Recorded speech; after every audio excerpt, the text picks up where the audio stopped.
Alright, hello chat. How's it going? Hopefully well. I'm not late. I'm on time. Give me a second. Because I have to repair my, my controller to my Switch adapter thing. There it is. And that also means that I'm gonna have to go do something in the Switch as well. So hold on. Because I have my Joy-Cons paired right now. I was in like a last second panic. There we go. So, if you don't know what's up with this, what's with the supposed USB Pro controller. Also, hello Smitty and Dreammaster. YouTube's view count for me says 0 right now. So, we're gonna have one of these days where I can't trust my view count. Literally telling me no one's here while I got 2 people talking to me. Anyway. Yeah, so hold on. I'm getting my phone. I am slightly late because I was editing. Not late, but behind on things I would normally have done. Check this out. PS4 controller. Ugly, ugly, green PS4 controller. Great controller. I love me a PS4 controller, but check this out. Oh. Oh.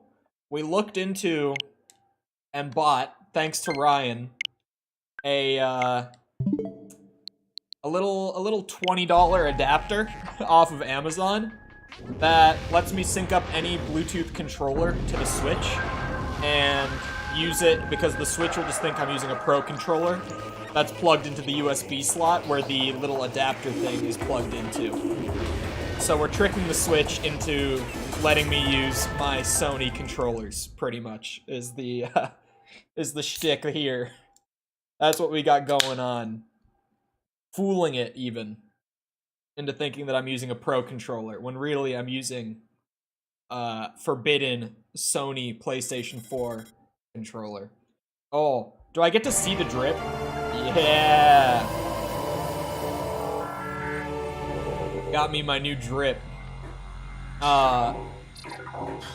This is gonna be so much better played on a controller that I just, like, frankly, that I have a preference for. There's really not, like, it's the Joy-Cons in a pinch, they'll get the job done. But like this is a quality, like, I'll use this controller to play anything sort of controller, you know? Oh, hello. Oh, sorry, you're gonna see me just doing this stuff at the beginning, because I'm just gonna be like, oh man. It's like a dream, playing Metroid Prime on a good controller. Who would have thought it possible? I've heard the Pro controllers are good. I've heard people like the Pro controller, but honestly, I have controllers that I love. Those being like my PS4, my PS5 controllers. And getting the $20 adapter off of Amazon was a lot cheaper and more convenient than heading out and buying a Pro controller. So this is what we're doing. We're spoofing the Switch into thinking I'm using one when I'm not. Good stuff. PS5 controller is my favorite. The PS5 controller is my favorite as well, feel-wise. Also, hello, Cheems. However, comma, I don't know if I just got cursed or if this is a normal thing. Why are you guys not freezing? My PS5 controller, I've had to open it up and fix it, like 3 times in the time that I've had it, which is less than a year. Okay, wait, this is not normal Metroid behavior. What the fuck? Get off me. Oh. I've had my PS5 controller for like a year about. Is he gonna be wave beam only? Oh my. I've had to open it up like 3 times to fix it. It's all analog stick issues too. And this most recent time that I started having problems, I just can't seem to figure it out. I don't know what's wrong with it. I don't know how to fix it. Like, I've been doing the whole use Google to fix the controller thing, because I don't know shit about working on controllers. I have to, like, open it up with a screwdriver or something, like a flathead, so I can pop it open, and then just follow a YouTube video so that I don't break it. But yeah, this time around, I just haven't been able to figure out what I need to do to actually fix it. It hasn't been stick drift this time. My new problem is on the left thumbstick. Like half the time that I pull back on the thumbstick, like I pull down on it, rather, it'll input up. So it started to become a problem when I was doing like Elden Ring streams. And instead of backing away from the boss or dodging away from the boss, I would run into them or roll into their attacks. It started to become a problem. So I've just reverted back to my PS4 controller. Maybe someday I'll figure out how to fix my problem. So, hold on. I'm not supposed to get up there from down here. Unlike, wait, what is this? Hold on. This is new. Platform active? What is this? Elevator platform? Ah, okay, I can get through there. I was like, there's no way they're gonna make me run all the way back around, right? I thought this would be like a nice shortcut to the beginning of the area, after the boss room. I'm glad I was right. It was like, this would be cruel to make me backtrack the whole place. There would have been more problems with the trigger. Oh yeah, they are using motors for the adaptive triggers, I'm pretty sure. But I don't actually have a PS5, is the catch. I only bought the controller off of like Amazon. Or no, I bought it at Target actually. I went to Target and got one, I remember. But I just bought a controller on its own to use on PC. So I have only played like 3 games on PC that actually have support for the adaptive triggers. So for me, normally, the triggers just don't even do anything. They're just normal. They're cool when they kick in. But normally on like Steam, developers aren't adding support specifically for the controller. So I don't really get to use it much. It's normally the PlayStation games when they get ported to PC. Like, I've used them for, like, Spider-Man. All the Call of Duty games in the last few years have had PC support for the triggers, specifically. And, like, the haptics and everything. Like, if they have PS5 controller support, they just have all of it. But for the most part, like, none of the fancy technical stuff works on PC with the PS5 controller. It just feels better. It does have like the best hand feel. That'll be my new technical term for it. Got the nicest hand feel of all of my controllers. I wish it wasn't broken. I've considered taking it to like a GameStop or something, if those even exist, to see if maybe, I don't even know. I don't know of any like local like hardware repair shops for console stuff, which would probably be the way to go with it, but I just don't know where I would even go for any of that, like locally. I don't know of a place like that around here, so I've considered taking the controller somewhere to just pay to get it fixed, but at that point, it's like, I mean, I might as well. If I can't fix it on my own, then at some point I might just buy a second one. Like, I don't know. If I'm gonna pay to get it fixed, it might just be easier and less of a headache to just pay another 50 bucks for one at a certain point, you know? Been playing through Cyberpunk and the adaptive. Oh! Does Cyberpunk have the trigger support on PS5? That's bullshit.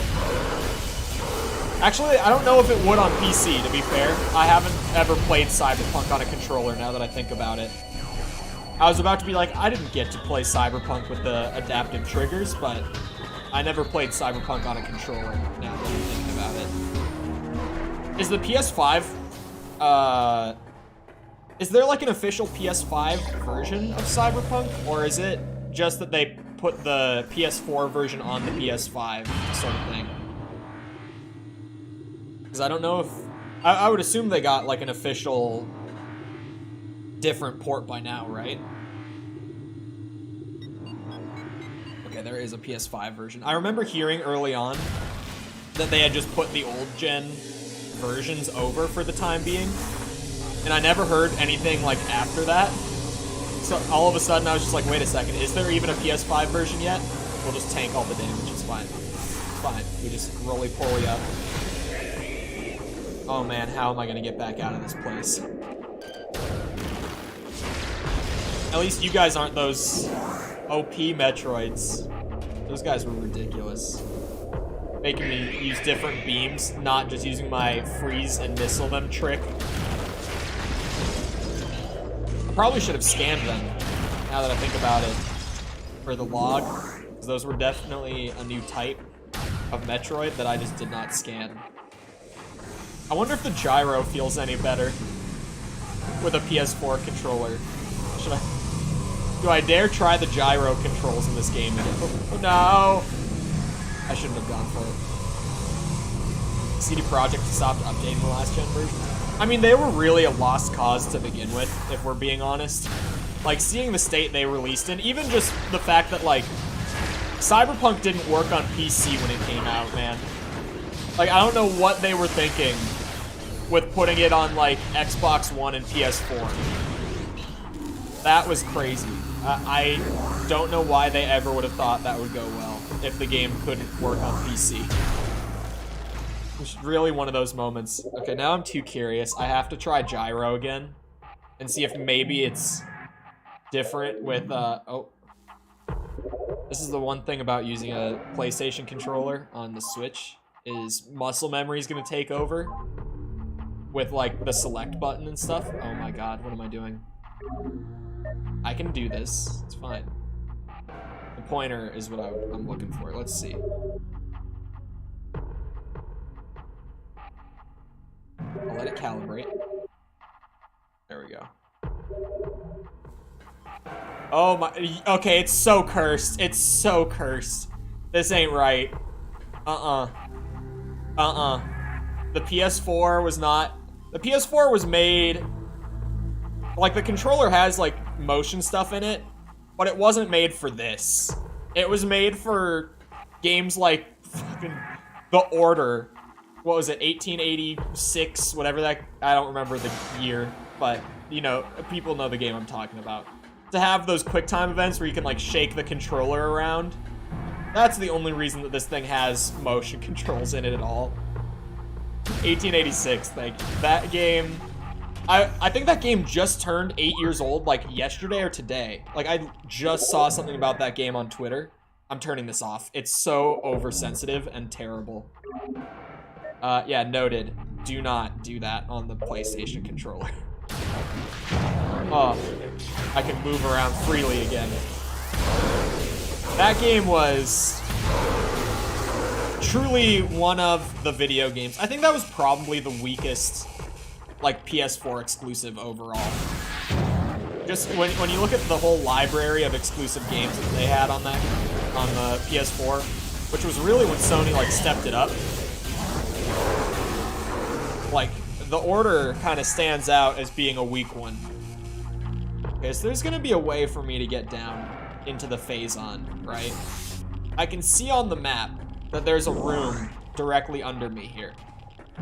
There's a reason to be down there.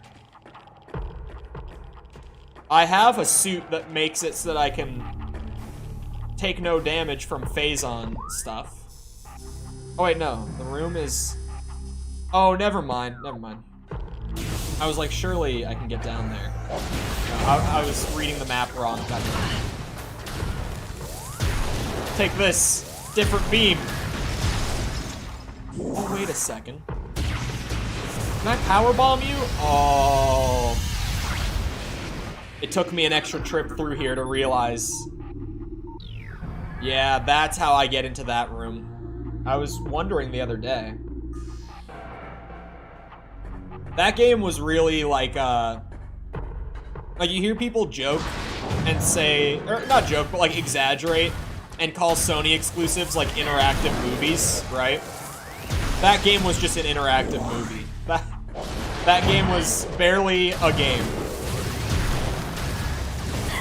I mean, it was more gamey than like a Telltale game.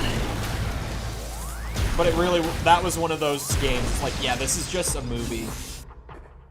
That's all I got a movie, like an 8-hour movie. I remember that game looking sick from the trailers too. Like, that was such a disappointing game to like have come out and realize that it wasn't all that much of a game. I remember that being a huge disappointment. One thing that I tried to do recently, because people that know me know that one of my least favorite things at this point is to plug in one of my old consoles to go back and play like a favorite game of mine from the past, from when I was younger.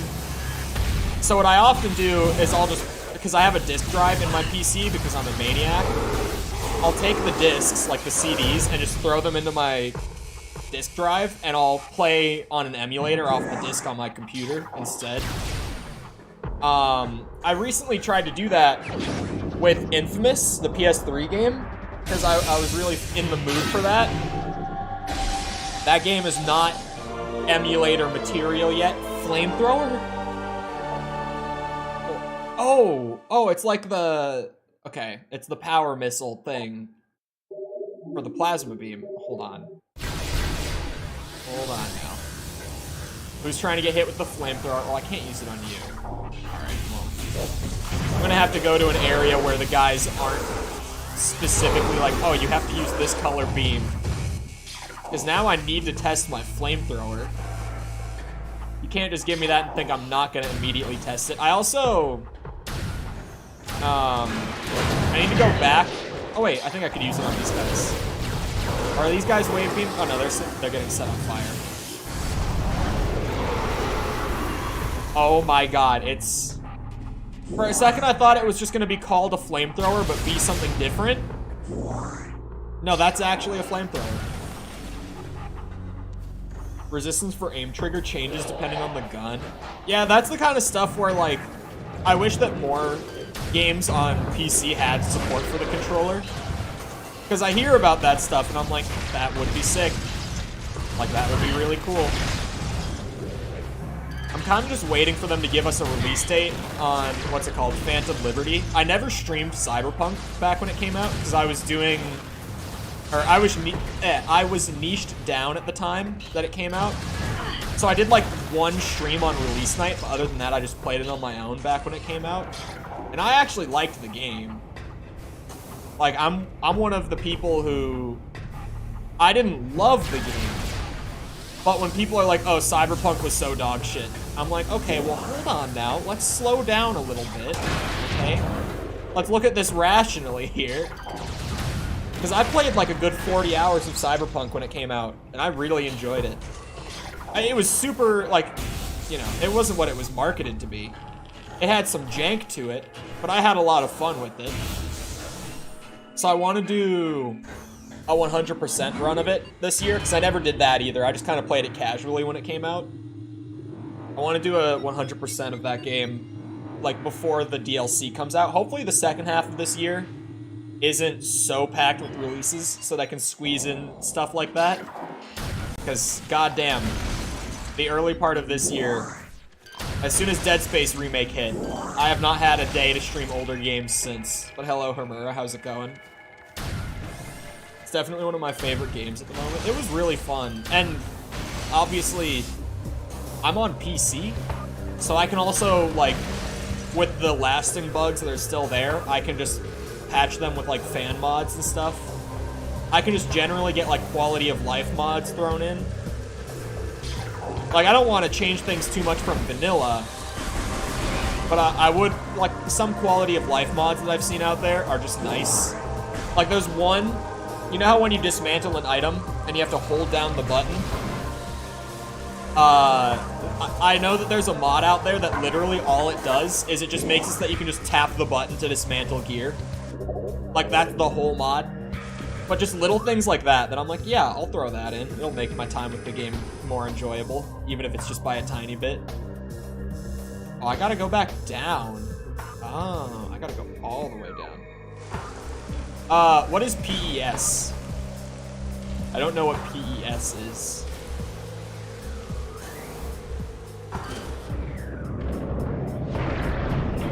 Okay. There we go. My boy just refused to open his mouth. Pro Evolution Soccer? I'm not familiar with it. I am not a soccer fan, so I wouldn't have a take on that. Oh. Forget that the bumper jumper doesn't apply to the ball, which I kind of wish it did. Because it just... I'm a bumper jumper advocate. It's definitely not because I used to be a competitive Halo player. It's definitely not where it comes from, I swear. I miss being good at Halo. I go to Halo now, and I'm still, like, good at it, because it's one of those games where, like, half of being good at Halo is just the knowledge part of it. Especially because aim assist is so strong in Halo. You really don't have to aim much at all. Like, technical skill isn't the biggest factor.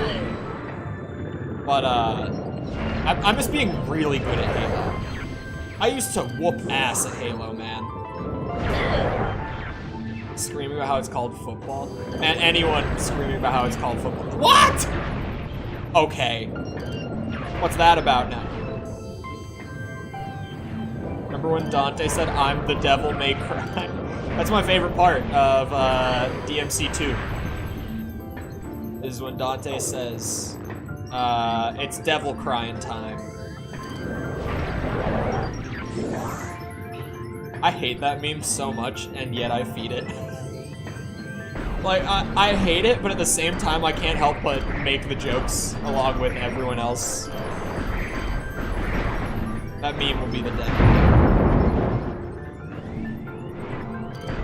Okay. Could you just let me go back to get the hints? That's all I'm here for. All these tentacles busting out of the walls trying to slow me down.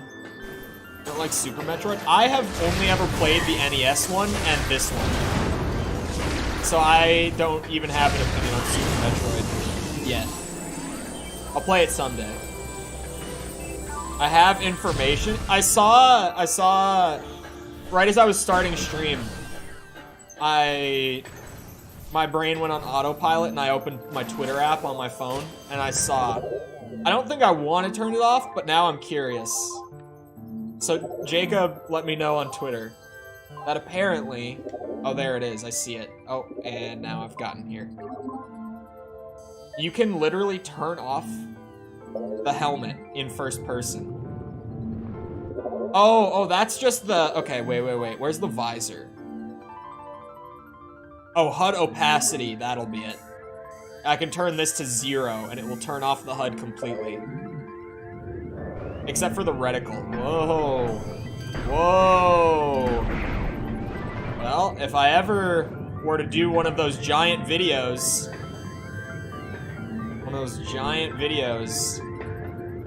which, by the way, the new one is almost done. It's really coming along.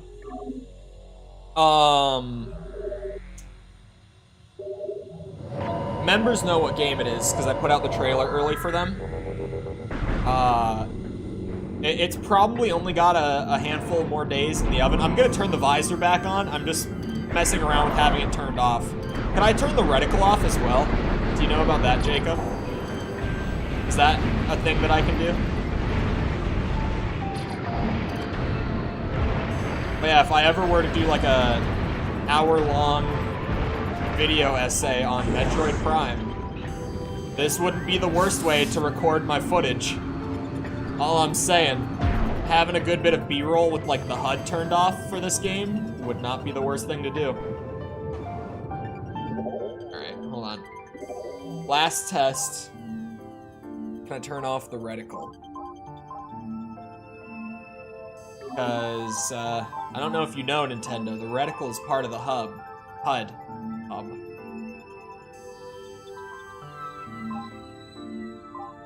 Yeah, it doesn't seem like it. Oh. Color assist. Oh. Okay, yeah, colorblind mode, got it. I love when Master Chief said it's Halo in time, and then he haloed on the bad guys. That was also one of my favorite parts. I mean, I've gotten used to the visor now, so I might as well turn it back on. I've come this far, and also it's the, you know, I think turning off everything might turn off the reticle. I turned off the helmet, and I set the opacity to 0. I didn't find any other settings for the HUD stuff. Oh. I forgot No More Heroes was an IP of Nintendo. I forgot No More Heroes was an IP. You could have ended the sentence there. I forgot about No More Heroes entirely. Oh yeah, also for people just getting in. The game feels infinitely better to me right now than it has before. I was showing this at the beginning. But look what I'm playing on, boys. The adapter came in the mail. My $20 controller adapter for the Switch finally arrived. So now I can sync up any Bluetooth controller to use with the Switch, because the Switch will just think that it's a Pro controller connected by USB. Like the adapter that's in the USB is just putting it in as like USB input. So you just enable like the Pro controller in the Switch's settings, and you plug that thing in and you sync it up, and you can use any Bluetooth controller you want. Japanese games you like, but we never see you playing them? Yeah, I like, well, I'm not someone who's like I have friends who like exclusively love games from Japan. One of my buddies in college, he plays all these insanely obscure Japanese games that I've never heard of before in my life. I'm not like that. But like Nintendo, Capcom, stuff like that. The big ones, really. I got some love for Japanese games. Konami.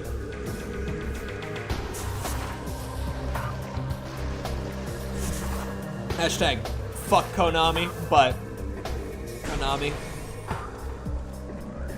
Hashtag fuck Nintendo, too. Don't forget that one. I'm pretty late on this one, but, apparently Nintendo also shut down another big Smash Melee tournament recently. Why, man? Just let the Melee players have their fun. For fuck's sake. I never knew that I could save in the ship. I just saw it on my map this time. Oh, it refills your missiles, too. I should save in the ship more often. Wait, is this the right way? Japanese know how to make some goated games. I feel like a lot of the time when I do play games from Japan, they are some of the best. But Western games definitely more broadly appeal to me. Go figure.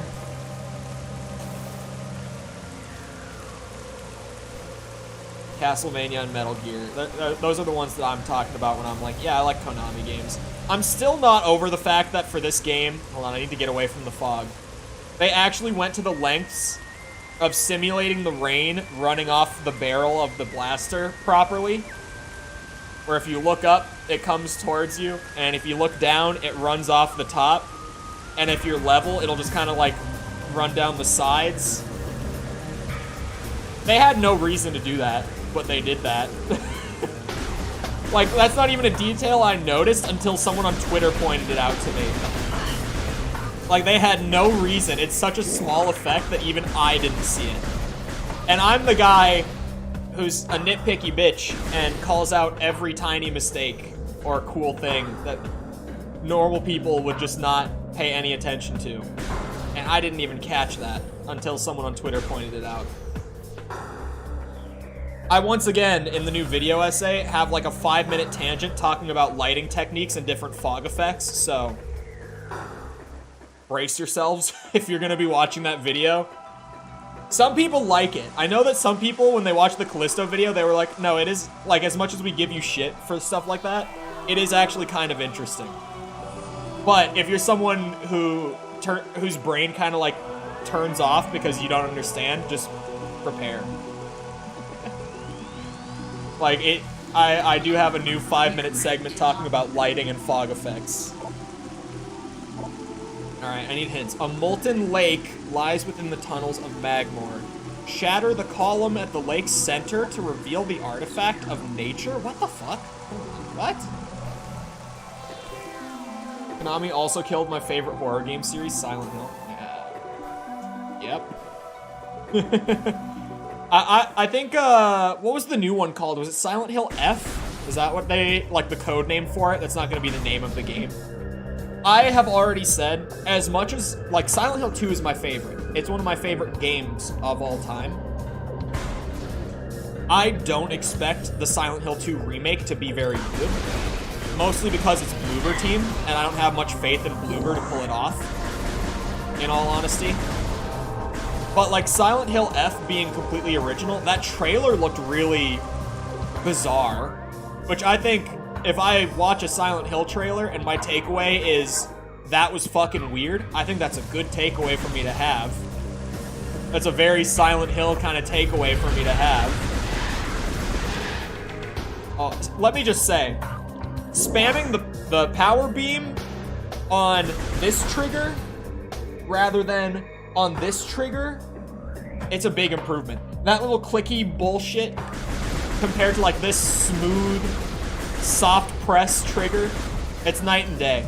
I'm really glad that I got this adapter, not just for this, because I got it pretty late for this, but the big thing is Tears of the Kingdom is coming out in May, and we're going to be playing that. So being able to play on like a more comfortable controller for me, for what's probably going to be like a 100, 150 hour game that I'm going to be streaming, that'll be really nice. That will be great. Capcom destroyed both SNK and Konami. Capcom won both those rivals.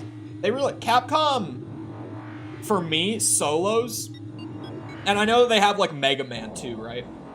But for me, Capcom solos, just on like Resident Evil, Devil May Cry. That's all, like 2 of my top 5 gaming franchises right there. Both Capcom. They gotta win in my book. Yeah, I feel like a lot of the artifacts that I missed, because I think I've got 7 of 12 right now. But I kind of feel like I never got the upgraded, like, power missile.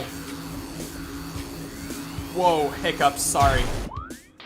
For, the ice beam, either. I missed that.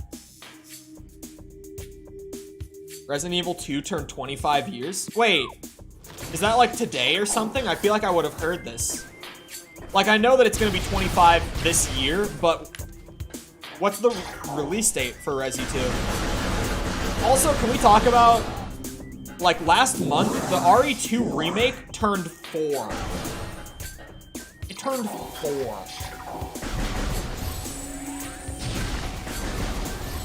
Like, I have such a specific memory of, like, calling myself out of school ahead of time and waking up at midnight when RE2 Remake came out to play it, and I literally blasted through Leon's campaign, straight 5-hour sitting from midnight to like 5 a.m. and then went the fuck back to sleep. That was my, like, very specific memory of the RE2 Remake coming out. And it was fantastic. And if you've heard my Resi opinions, it's my favorite Resi game, is the RE2 Remake. Like, I was not disappointed to have taken the day off of school for that.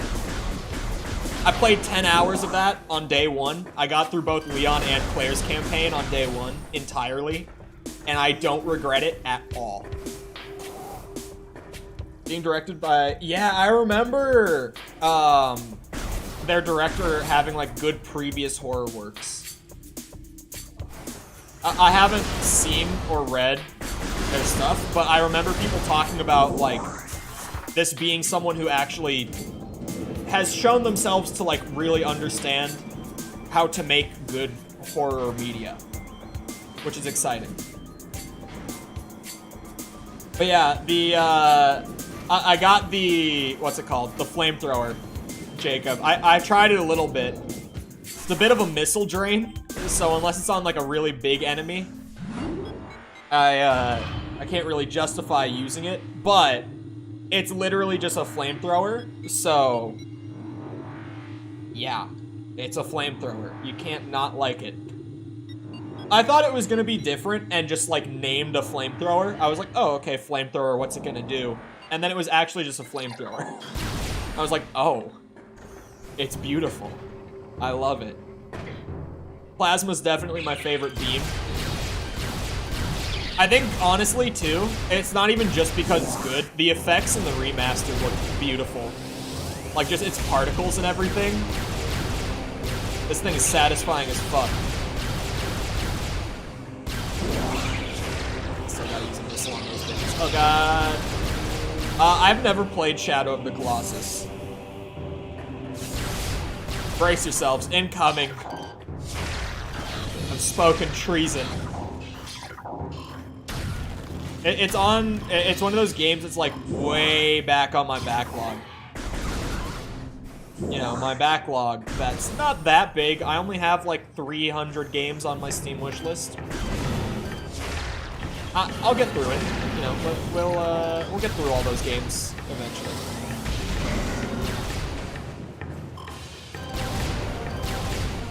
Is it this? This is a lake.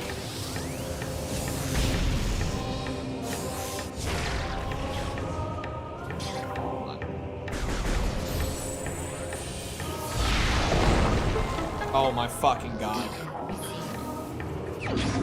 Yeah, like the hint makes it easy, but I would not have ever naturally run through here and been like, oh, let's super missile the rock in the middle of the room. 8th of 12. All right, go back for the next hint.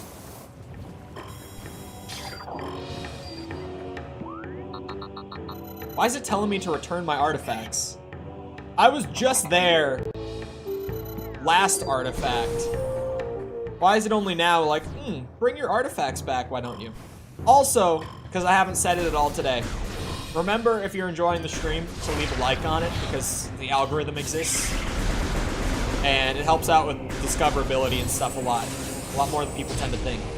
So I would really appreciate it. Thank you.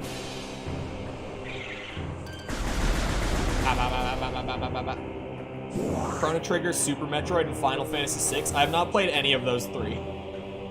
Chrono Trigger's on the backlog.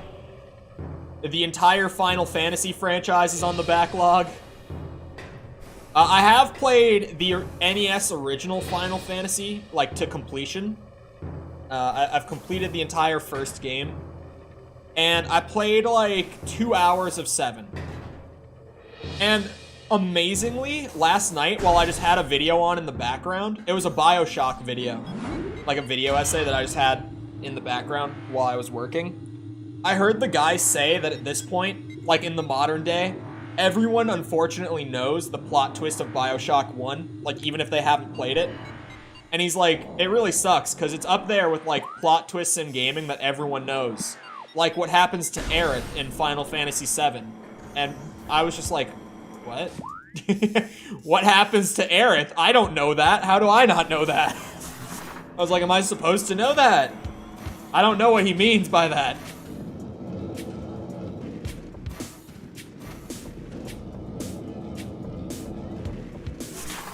I just gotta go back and get my hints. It's also telling me to return now, which is interesting. I started it, but at the same time, I was also playing Devil May Cry. Never got back into playing it. Man, I've been trying to get Tom to really give DMC a good shot recently. And just this morning, Tom was playing DMC 1. He beat Phantom, Giant Spider Boy, and then he started getting chased down the hallway by him. And he died a shit ton of times trying to like fight him in the hallway. And I had to, because I normally don't tell people what to do, right? And when they're playing games, I like to see how people handle things and let them figure it out on their own. I had to eventually just tell Tom, I'm like, you know you can run away from it. And then Tom does that, gets a little bit further into the level, and then encounters his first, what's it called, shadow? Is it called a shadow or a phantom? I can't remember. I think it's called a phantom, but I used to think they were called shadows. The little leopard shadow guy. Tom got his ass kicked by that thing over and over again, and he didn't have any yellow orbs going into this mission. He used them all during the spider fight in chapter 3. So every time he was dying, he was restarting the chapter. And he's given up for the time being, I think. Is it Shadow? I thought it was Phantom. Did he get... What was he called in DMC 5? When V has one. I think he's called Phantom in 5. But maybe he was originally called Shadow, like in DMC 1? I don't know. Oh, is he called Shadow in 5? I haven't played 5 in too long, man. I gotta play 5 again. Speaking of... But I never played all of the most acclaimed games of all time. So you're telling me that you haven't played Ocarina of Time. Is that what you're telling me right now? Because if that's what you're telling me, like, you gotta fix that immediately. Go set up Ship of Harkinian right now. For the last, like, 2 months straight, my most, like, high-earning video on the channel. Like, it's not the one that's gotten the most views, but it's the one that's brought in the most revenue. It's a video explaining how to install Ship of Harkinian, how to set it up for the best, like, modern settings and everything to make it actually, like, really nice and playable for newer players, stuff like that. I went into full detail. It's a guide that I am very proud of. Use that, play Ocarina. It's worth it. I played and finished Ocarina? Good. Okay, thank God. I was like, what the fuck? Not having played Ocarina is one of those games that I'm like, okay, we're gonna have a problem here. It told me to return my artifacts. I wonder if it's just because it wants me to come back and get the hints. That very well could be why it pinged me to do that. Within the ruins of our home, we honor our fallen elders in a great hall. A chamber beneath the statue holds the artifact.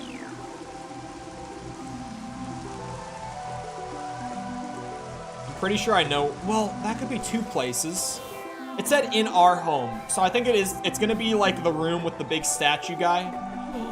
Oh, I know exactly where to go. Never mind. Okay, yeah, it's the one where you can switch depending on all the beams, like where the guy throws you. And at the time that I did it, I didn't have the plasma beam yet, so I couldn't see what I got for using it there. I go there and I use the plasma beam. Got it. Ever played Mass Effect? Nor the Halo games? Those are games you need to play too. Those are, well, it depends. Halo you need to play for like gameplay reasons.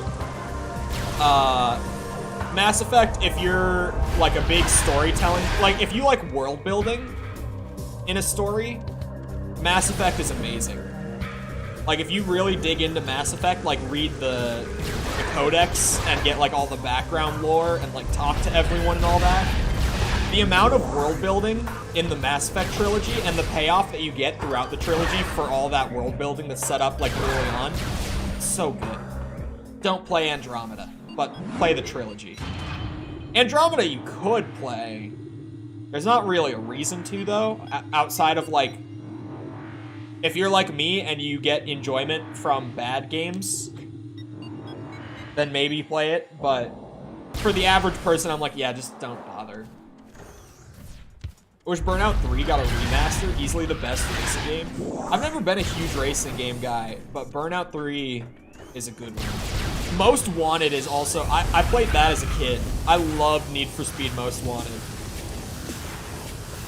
Because I would just drive around and like get in a chase and do those things. Like you could drive into things to take out the cop cars. That's all I wanted to do when I was a kid. But I would just sit there and do that for hours. I loved that shit. Need for Speed Most Wanted was a good time. I always forget that game exists, and then someone will randomly bring it up, and I'm like, oh my god, I played that so much. Samus jump scare.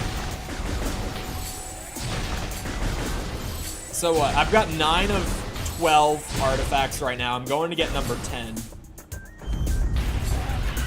I'm still missing an energy tank and probably some missile upgrades. Oh, and whatever the power beam thing is for ice. Jacob, what's the max amount of missiles that I can have? Out of curiosity. I didn't title this 100% because I knew that I'd probably miss some stuff playing without like a guide or anything. But I'm curious how much I'm missing.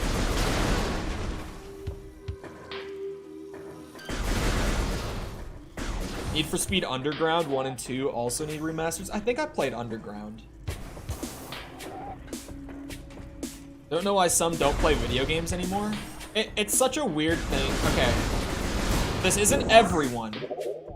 I always need to start by saying this. How the fuck? 250?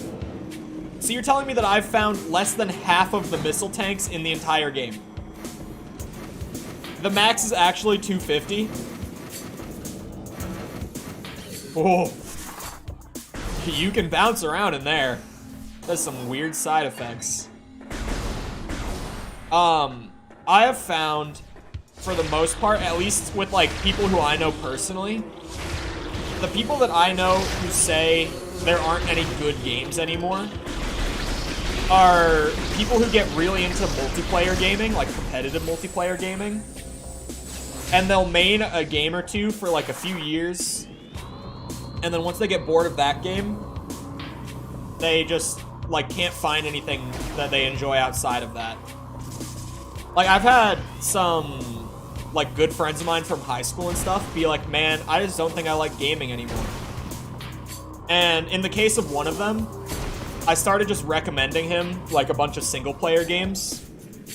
And now he fucking loves single player. Like he games all the fucking time and it's never multiplayer. He used to be like Warzone, Apex, Valorant main. Like those were his 3 games. And then he got really bored of them and asked me to just start recommending him stuff to play. And now he is a huge, like, variety gamer. Just plays whatever the fuck comes out. I'm trying to remember what all I recommended to him. He played the Devil May Cry series off my recommendation. He played the Mass Effect trilogy. What else did I recommend? I'm trying to think. He played Doom 2016 and Eternal. He's more of an action guy. Mass Effect, I was like, here's a really good story. Like, the gameplay works, it'll get you through, but you play Mass Effect to experience the story and stuff. And he still liked it just because the story was strong enough for him to, like, stay invested with it.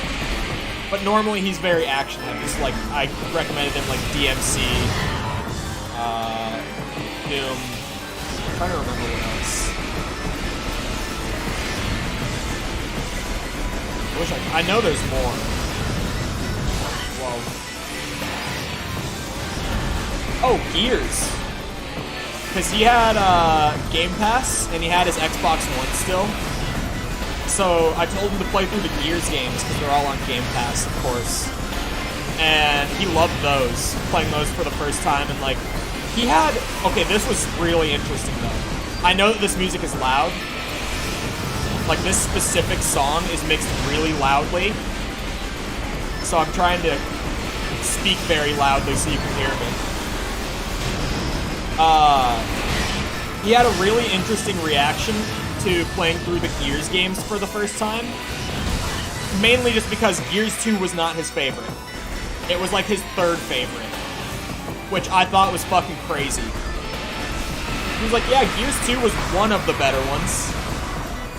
But it wasn't my favorite. And I was like, the fuck you mean Gears 2 wasn't your favorite? How was Gears 2 not your favorite? Overall, his favorite was 3. Which 3 is my 2nd, so it didn't shock me. What really shocked me was that Gears 5 was his 2nd favorite. And he also put Gears 4 above Gears 1. Like, Gears 4 just barely missed his top 3. His ranking of the games once he finished them was really weird to see. Because I, like, grew up with the trilogy, right? So for me, it's like, Gears 2 will always be the best Gears. The better Gears of War are good, just not that good. Gears of War is, I've described it before as being like a junk food game. Like, there's not a shit ton of depth. There's not all that much substance. But it's a game that's really, really fun to just, like, turn on and kind of just chill out and shoot some bug alien guys. You know what I mean? Like, it's not one of the deepest games out there by any means, but it's a game that's really easy to just turn on and enjoy without really needing to, like, sink too much into it. I've always had a soft spot for Gears, even though I would never call them, like, some of the best games out there by any means. But I've also just never, I don't think think I ever got this. I've never been a Gears multiplayer guy. I've never liked the multiplayer all that much. I've always, like, campaign is the main thing. I like Horde mode a lot in Gears as well. Gears also, like, started the Horde mode thing, right? Like, the reason that we have, like, Halo Firefight, Call of Duty Zombies, like, any of that, it's because of Gears 2. Starting the whole Horde mode trend, right? That was the game that really blew that up. Well, there was some missiles that I missed. It's gonna be like simple stuff like that. Calling them bad or mediocre would be mean or unfair. Yeah, it's like none of them are... Like, they're all good games. None of them are amazing games, you know? But if you just want to boot up some Gears and just, like, chill out and shoot some stuff... you can do that, and it's a good-ass time. Oh, I also had him play Red Dead 1 and 2. I had him do that as well. I had him play 1 before 2 as well. Because he was like, isn't 2 a prequel? I was like, yes. Still start with 1. Do it. And afterwards, he was like, dude, I'm so glad that I started with 1. I'm like, I know. It seems like a weird thing to recommend to start with Red Dead 1 over the second, but the fan servicey stuff in Red Dead 2, with just like seeing John, Dutch, and Javier before they all what's his name? Bill, before they are all like trying to kill each other in Red Dead 1, it feels so weird. And, like, knowing from the get-go, if you played Red Dead 1, how, like, John and Bill and Javier and Dutch's stories all end, and then going back, like, 10 years to see a prequel of all of it, it's so enjoyable. I'm just trying to find my way back up to, like, the part with that big statue. Rockstar made the few sandbox games I like and have fun. Like, Rockstar... I think Rockstar is one of the few developers out there that really pulls open world off well.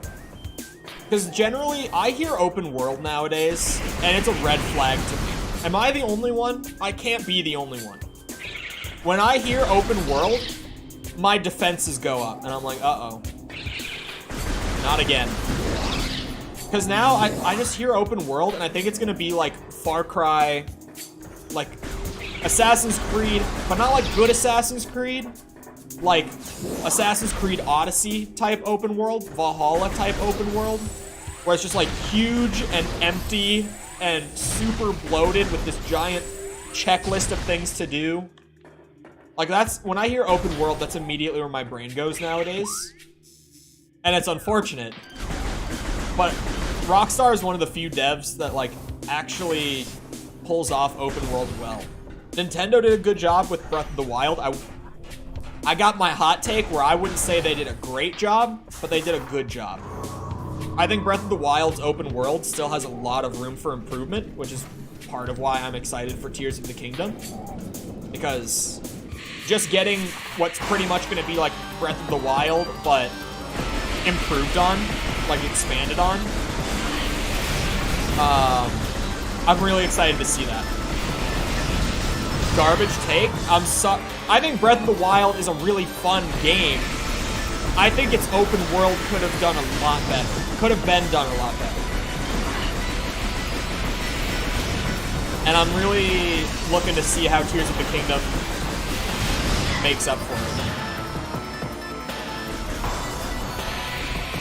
Because when you play a game like Red Dead 2, where you can play that game for like 200 hours and still be exploring like new areas of the open world that are just packed with things to do. Like, not just things to do, like there's 900 Korok seeds out there either. Like, fully unique activities that you can only do in that specific part of the world. Like, that's a really good open world, where I can be like 150 hours in and like finding completely new things to do. You know, like things that I haven't done up to that point. Like, that's why I give so much praise to Red Dead's open world formula. Or just Rockstar's in general. It's like, there's open world where you have this giant world full of, like, the same task repeated over and over again just to kind of have things to do, have things to keep exploring. But then there's something like Rockstar where, like, it's gonna be like 150 hours rather than, like, 400 hours. But all of that 150 hours is going to be completely unique, you know? That's what I appreciate about Rockstar stuff. Open world's full of empty space. Yeah, that's how I felt Breath of the Wild was. Well, not even just empty space, but it's like empty space with like 900 Koroks and 120 shrines, you know? But if it's this giant world with pretty much just 2 activities repeated, it's like, I would really want to see this expanded on, because the foundation was good. But I think that Nintendo, especially for being historically a developer that kind of leads the way in gaming and comes up with new, unique twists on already established tropes,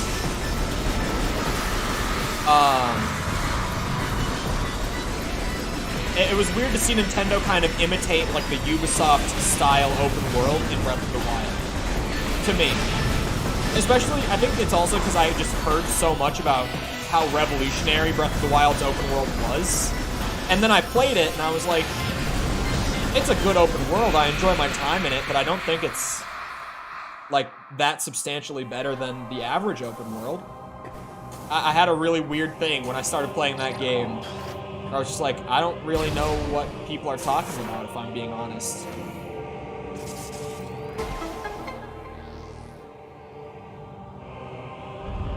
Even though I wasn't a big fan of Dying Light 2, the design of its open world was great. I haven't played Dying Light 2. Because I didn't like the first one very much. And it's one of those games that I've always kind of struggled to figure out why I don't like it.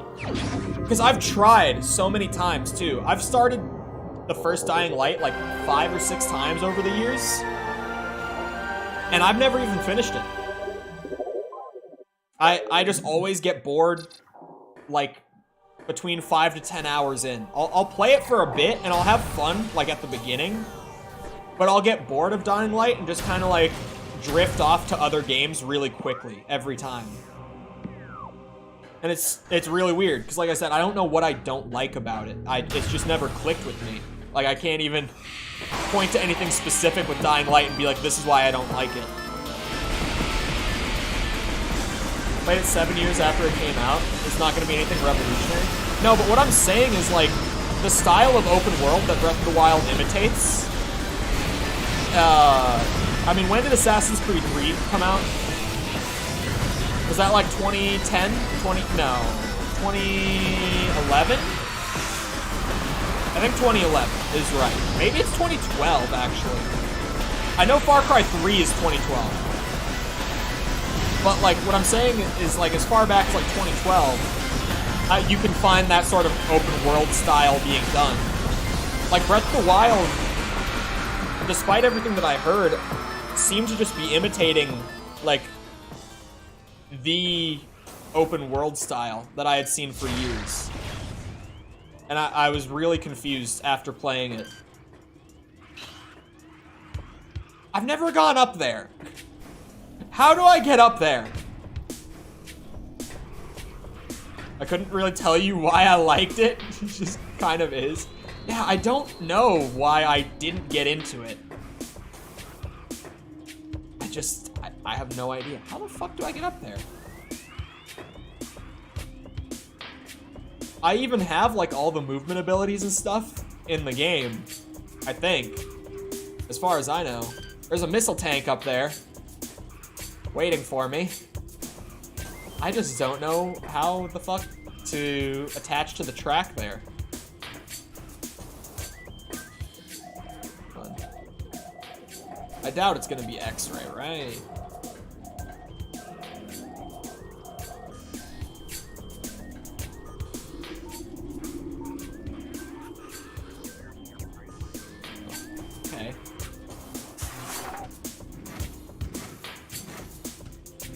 fuck am I gonna get up there?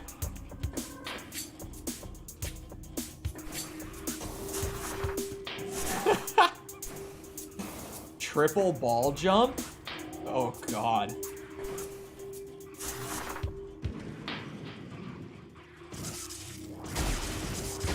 Oh, that was shit. Okay. I'm so bad at this trick. Oh, that was a fuck up.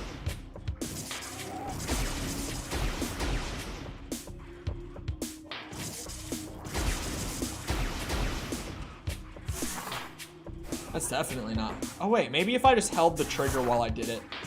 Now that I look up. Hold on.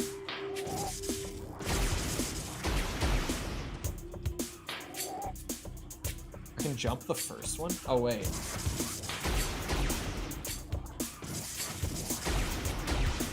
Okay. No, that's not high enough, is it? Nintendo's like the Apple of the gaming world, but likable. Things are usually revolutionary in context of Tendo. Yeah.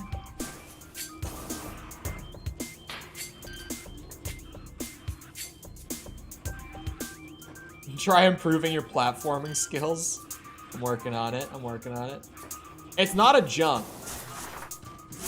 Yeah, like you can jump pretty much up to it, but then you have to transition into a ball. And you fall during the transition. So it's not a double jump up and change. Even though I can get pretty damn close.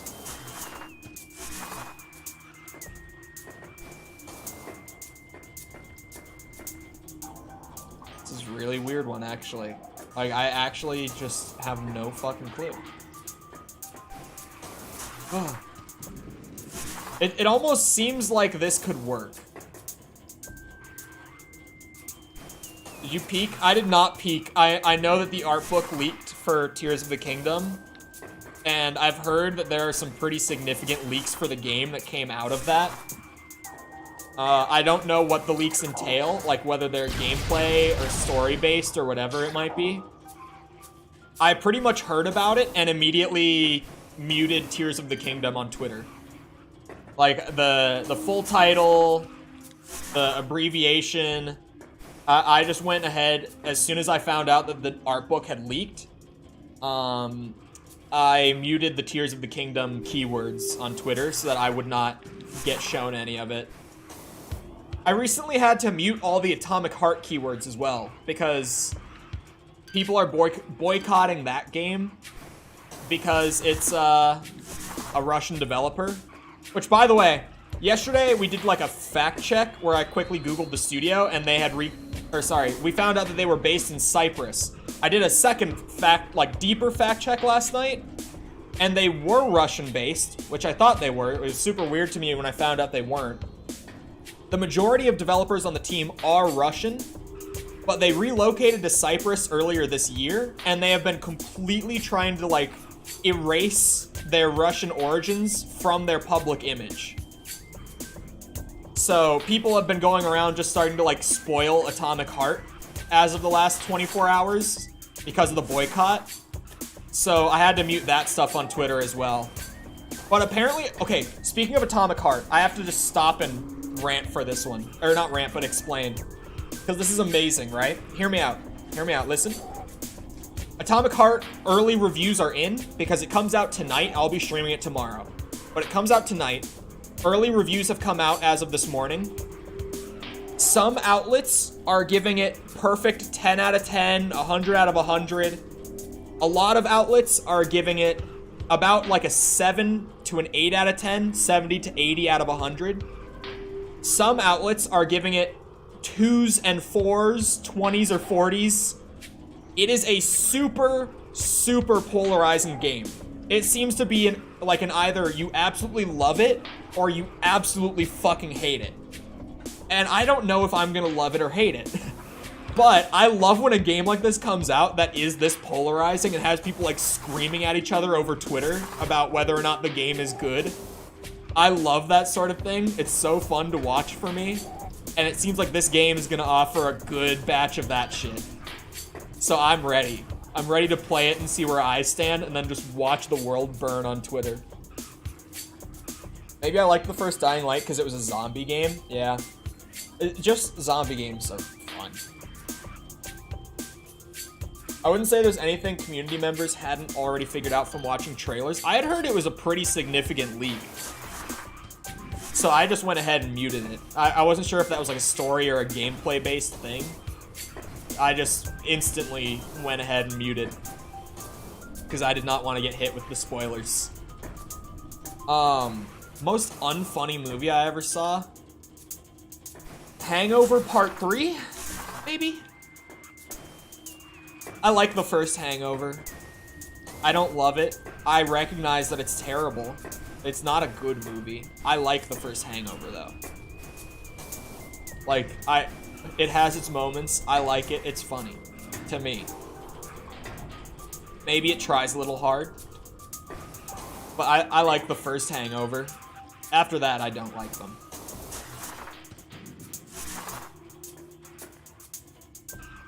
Stuff was confirmed, but not anything major. Okay. At least there's that, then.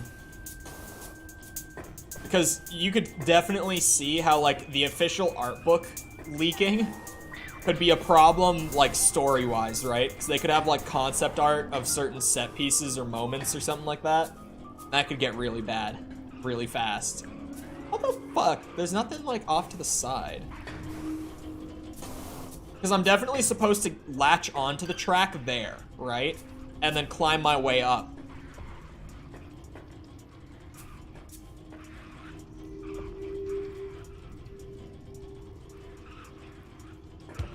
I don't know.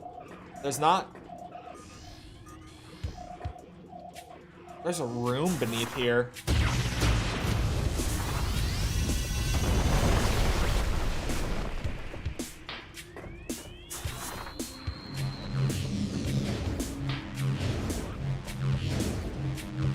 Yeah, that's a properly obscure Metroid moment. That's a good old Metroid moment right there. Actually, if you use your X-ray vision, there's a half pipe hidden under the floor. Oh, Metroid, we love you for it, but what the fuck? Why do you do this to me? It was in Japanese, so maybe if we could have read it too, there were major leaks. Yeah, it's only a matter of time too, with that sort of thing, until like people who speak Japanese will just start like translating it for the community, right?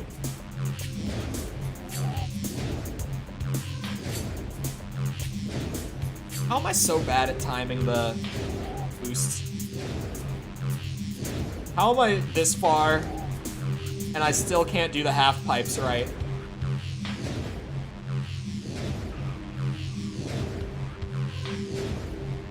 I'll find the timing eventually. Bear with me.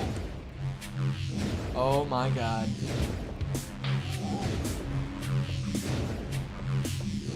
Just because the devs are Russian? Yeah, pretty much. It's because buying the game will feed Russia's economy because they're Russian. It's like a war protest thing with the boycott. But for me, it's like, it's a game. I've been waiting 6 years for it. Most of what I've seen of like the general public in Russia, they don't seem to be very pro the Ukraine conflict right now. Russian citizens seem to be mostly against it from what we can see. I'm sure most of the devs, maybe one or two of them, are like pro-Ukraine conflict. Because surely, on a team of like about 100 people, some will be. But it's a pretty international team, just mostly Russian. It'll feed the Russian economy, but for me, it's like, I'm gonna play Atomic Heart. I'm gonna play Stalker 2, Ukrainian game. Like, I play the games. This isn't about the war. For me, at least. This ain't about the war. This is a game that this team has put like 6 years into, and a lot of them happen to be Russian. Like, I'm gonna play the game regardless. But I seem to be itching for cancellation as of the last... Ah, fuck off! As of the last month. With me being like, yep, I'm playing the Harry Potter game. And now me being like, yep, I'm playing the Russian game. I'm really pushing it. I'm really pushing it.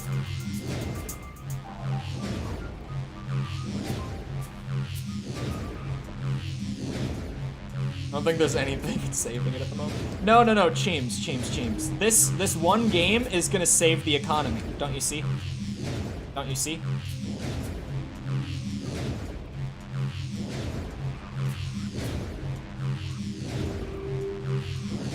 Fuck! It seemed like I got a good boost there. Oh, and it slowed back down.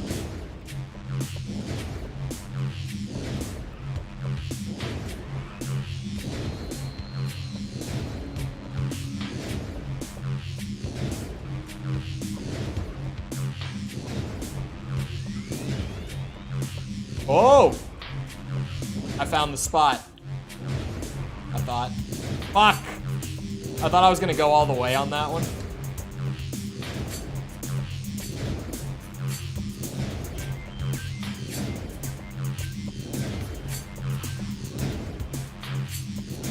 I'm hitting it good on going from right to left. I'm not hitting it good right to left. That's kind of the problem.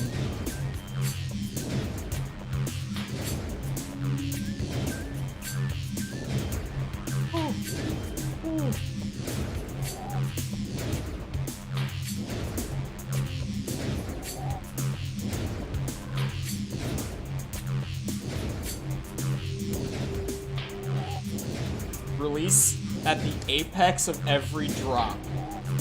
The moment you release the boost, you should be charging the next. Oh, that was a good one. Yeah, the thing with me is finding out where the apex of the drop is. Oh.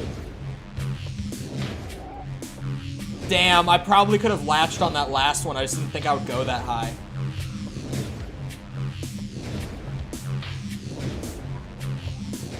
Fuck, man.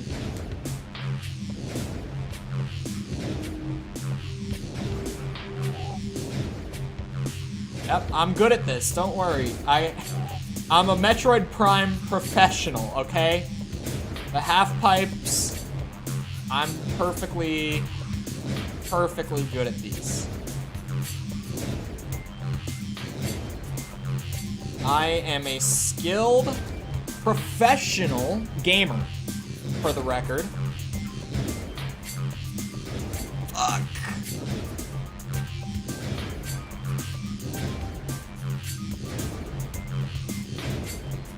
Man, I'm giving this ball every bit of focus my brain has to offer right now. I got it.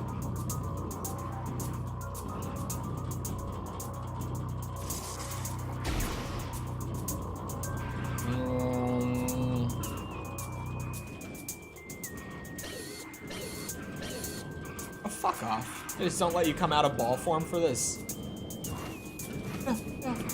No, I panicked. It's okay, I'm a professional morph ball, half pipe athlete. Whoa, I was able to grab it. Let's go. We're back. It's all right. Just one more attempt. We got it. This is all for 5 missiles, by the way. At this point, it's more to prove myself than for the missiles. Oh.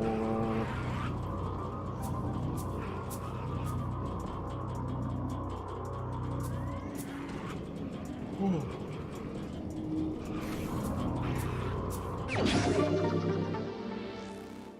Just before dead center at the curve of the bottom of each wall. Damn. You nuke the enemies, can you?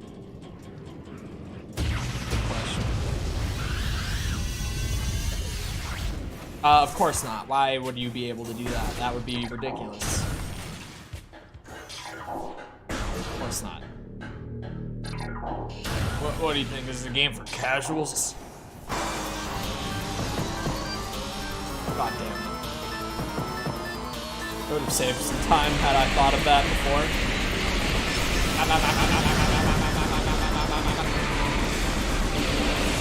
What the fuck? Stream elements, timeout, what the hell? Why has the bot done this sometimes? Hold on, I'll see what the last message was. I'm trying to figure out why, because this happens like once every 2 or 3 months at this point. That my bot in chat will just time someone out. So, Lazareth, the bot, I'm sorry, put you on a 5-minute timeout, and I'm about to figure out what might have triggered it, but I'm probably not going to have a solid answer.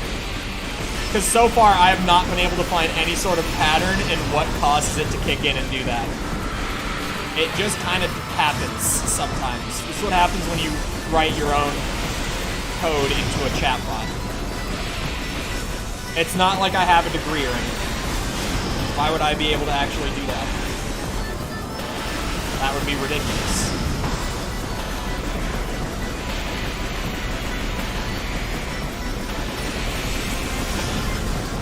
My trigger finger's starting to get a little tired out. Multiple encounters with these guys. Where the fuck did you go? Why did that happen this time? Emotes. That's new. Oh, I have no idea why the bot goes rogue like that, man. I actually have no clue. Oh, wait. I'm supposed to be going the other way, you say? Bot just keeping its pimp hand strong. It just randomly times people out. It never has, like, a reason that it does it. It just happens. And I am so consistently confused by it. I don't want to fight you guys again. Can I just leave? Would you be cool with that? Here we go. See ya. Later, bitches. I'm out. How big that place is? Very big. Okay. I go back to the artifact place now. Figure out which other ones I'm missing. Actually, Skynet, it's becoming self-aware. Hello, Jessica. God, the free aiming, like, obviously there's no aim assist on it or anything. But, like, lock-on is still the way to go. But playing on a PS4 controller on my Switch feels so much better than playing on a Joy-Con on my Switch. Like, so much better. I'm gonna save just because I don't want to do that missile tank thing again.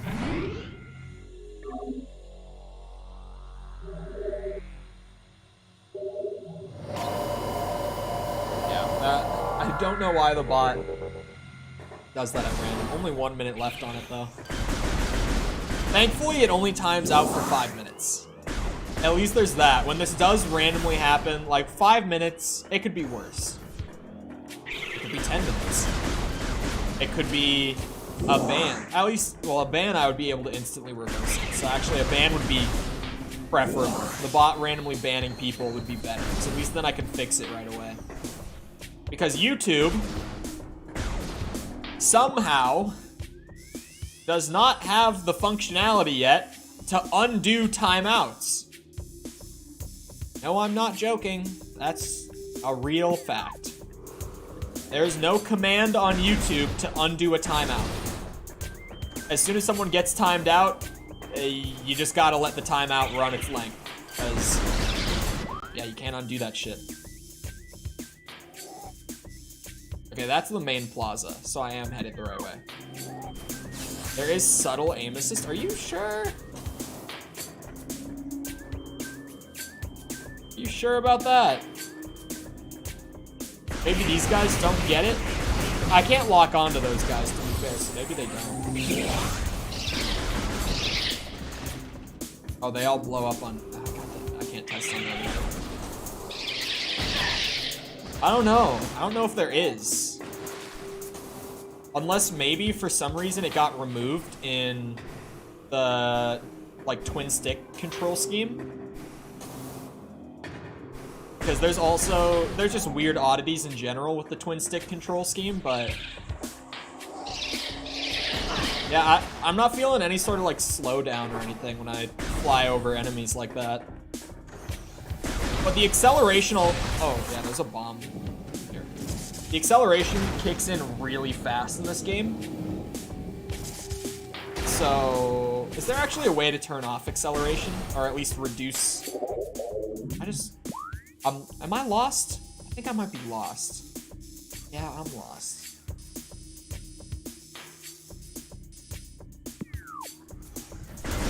I'm gonna check if there's a way to, I'm so far in to have only just started this. No, there's not.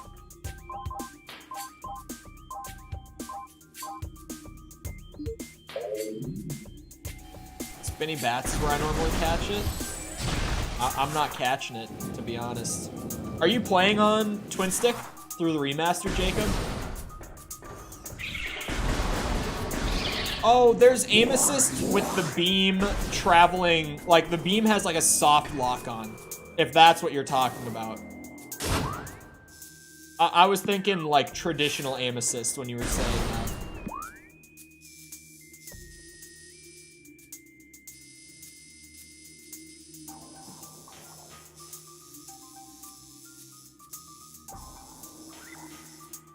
Okay. Found my way. This door. This door. Yeah, the beam has like a soft lock-in. Lock on. Lock in.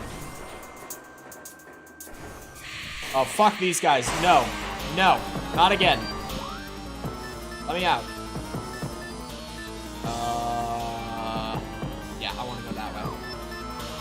Absolutely not. Fuck off. Nope.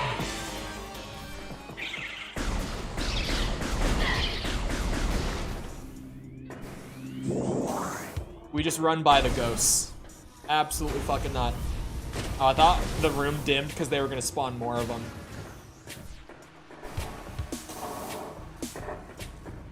Gravity suit powers. Actually, that's not gravity suit, is it? They were just jumpy boots. It's been a while since I've had to change beam for a door. That is, Where the fuck am I?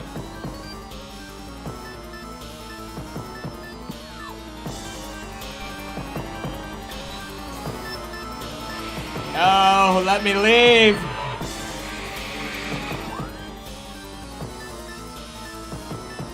It says there's a way.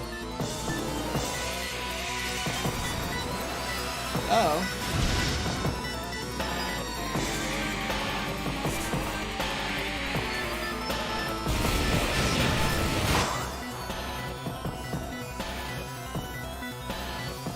Oh, I want to go that way.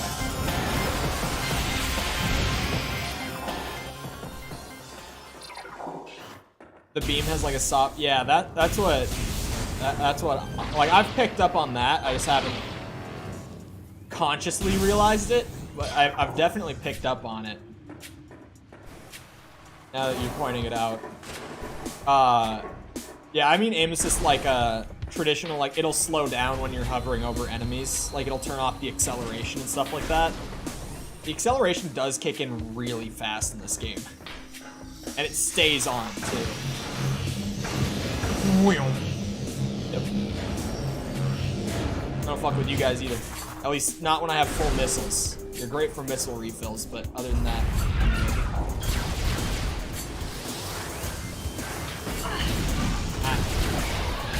You guys remind me of the, my arm got caught on my headphone cord there. Just got caught on my chair arm. Those guys remind me of the spider ants from Borderlands. Oh, I like Borderlands. I need to actually get my Borderlands stuff edited so that I have a reason to play more Borderlands. I don't have to feel like I'm wasting time by playing it. I've come to this conclusion just now. I forgot what I was gonna say after that. I had another thought process with that, but I lost it. I'll just tell it how it is. I lost whatever thought that was. Let's go with, I love Plasma Beam. It's very red and cool, and it one-shots the enemies, and I like that. Does the Phazon suit have lava resist? I don't know. I don't think so. It would be news to me if it did. It could. It definitely could have lava resistance.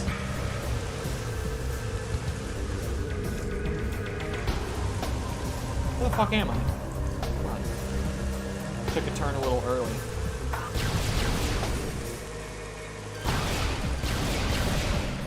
Bow, bow. It's funny that the artifacts that I've missed so far have all been fairly early.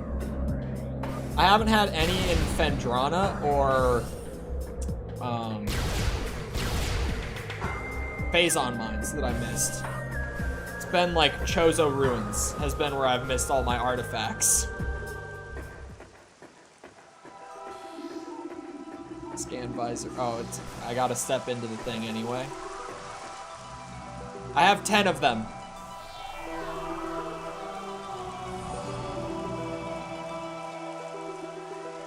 What am I missing?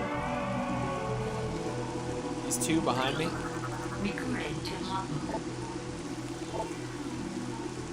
Tall cave stands at Phendrana's edge. Seek the unseen entrance at its top. And Chozo... Oh, fuck. Invaders mine the depths. I just had to open my mouth. Forge a path through a tunnel of the Great Poison. A tunnel of the... I'm just gonna have to go explore Phazon mines for... Oh, the Great Poison is the Phazon.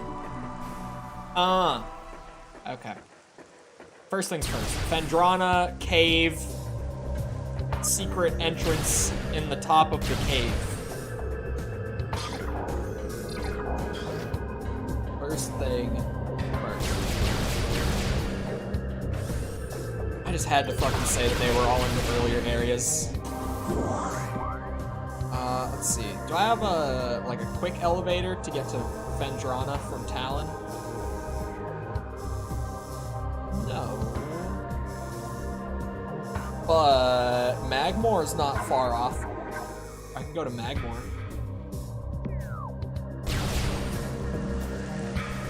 I think that'll work. I go this way and down.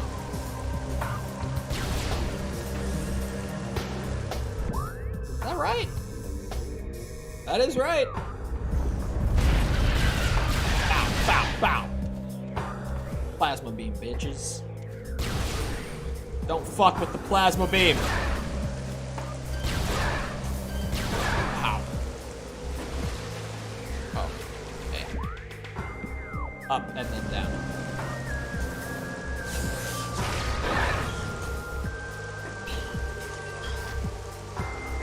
It's just the best beam. I can test lava resistance now. Oh. I can just straight up... Oh, that's new to me. I will have to keep that ability of the plasma beam in mind. I'll just remember that.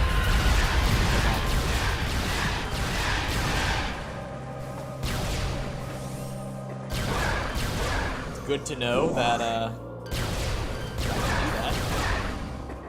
Plasma beam gets more and more powerful the more I use it. swear. Just the more enemies that I test it on, the more I realize how stupid it is. Oh. I'm getting good knuckle cracks in. I should check up on the score. Hold on, I'm gonna check the Metacritic score for Atomic Heart. It's been like 5 hours since review embargo lifted now. Metacritic score is at 78. Oh, something I should note that I was reading like the spoiler-free shorthand reviews. There's a bunch of like YouTubers who got to play the game early and got to do their whole videos on it. Who all like posted them today, of course. But something else that I should mention about Atomic Heart. Lava hurts. Is apparently the console ports are kind of rough, technically speaking. Like the PS5 and the Series X versions apparently have some issues. But the PC version, I haven't seen any reviews mention the PC version having bad performance. So we might actually get a turn of events, considering how this year's been going, where the PC version is going to be the good version of the game. It really will be the first of the year. It's gonna be... How did it take us this long to have a game come out where it's like, yeah, the PC is the way to go? How did it take this long? Up to this point, it's mostly been Xbox is the way to go. The Series X has been the best performing console of the year.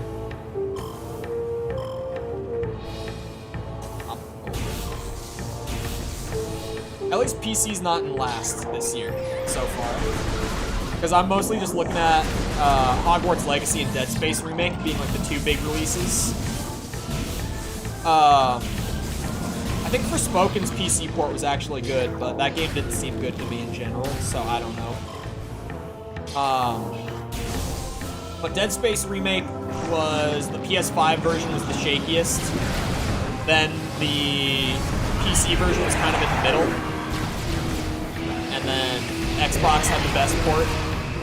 Hogwarts Legacy was the same thing, where PS5 was least stable, then the PC, then the Series X. I think right now, though, like after the patches have come out, the PC has become the most stable port for Hogwarts Legacy. Still, for the time being, the Xbox is the best, most stable version of Dead Space. But I think that now, after some patches, PC is the most stable build for Hogwarts. And obviously, Metroid Prime, only on the Switch. Well, remastered, that is.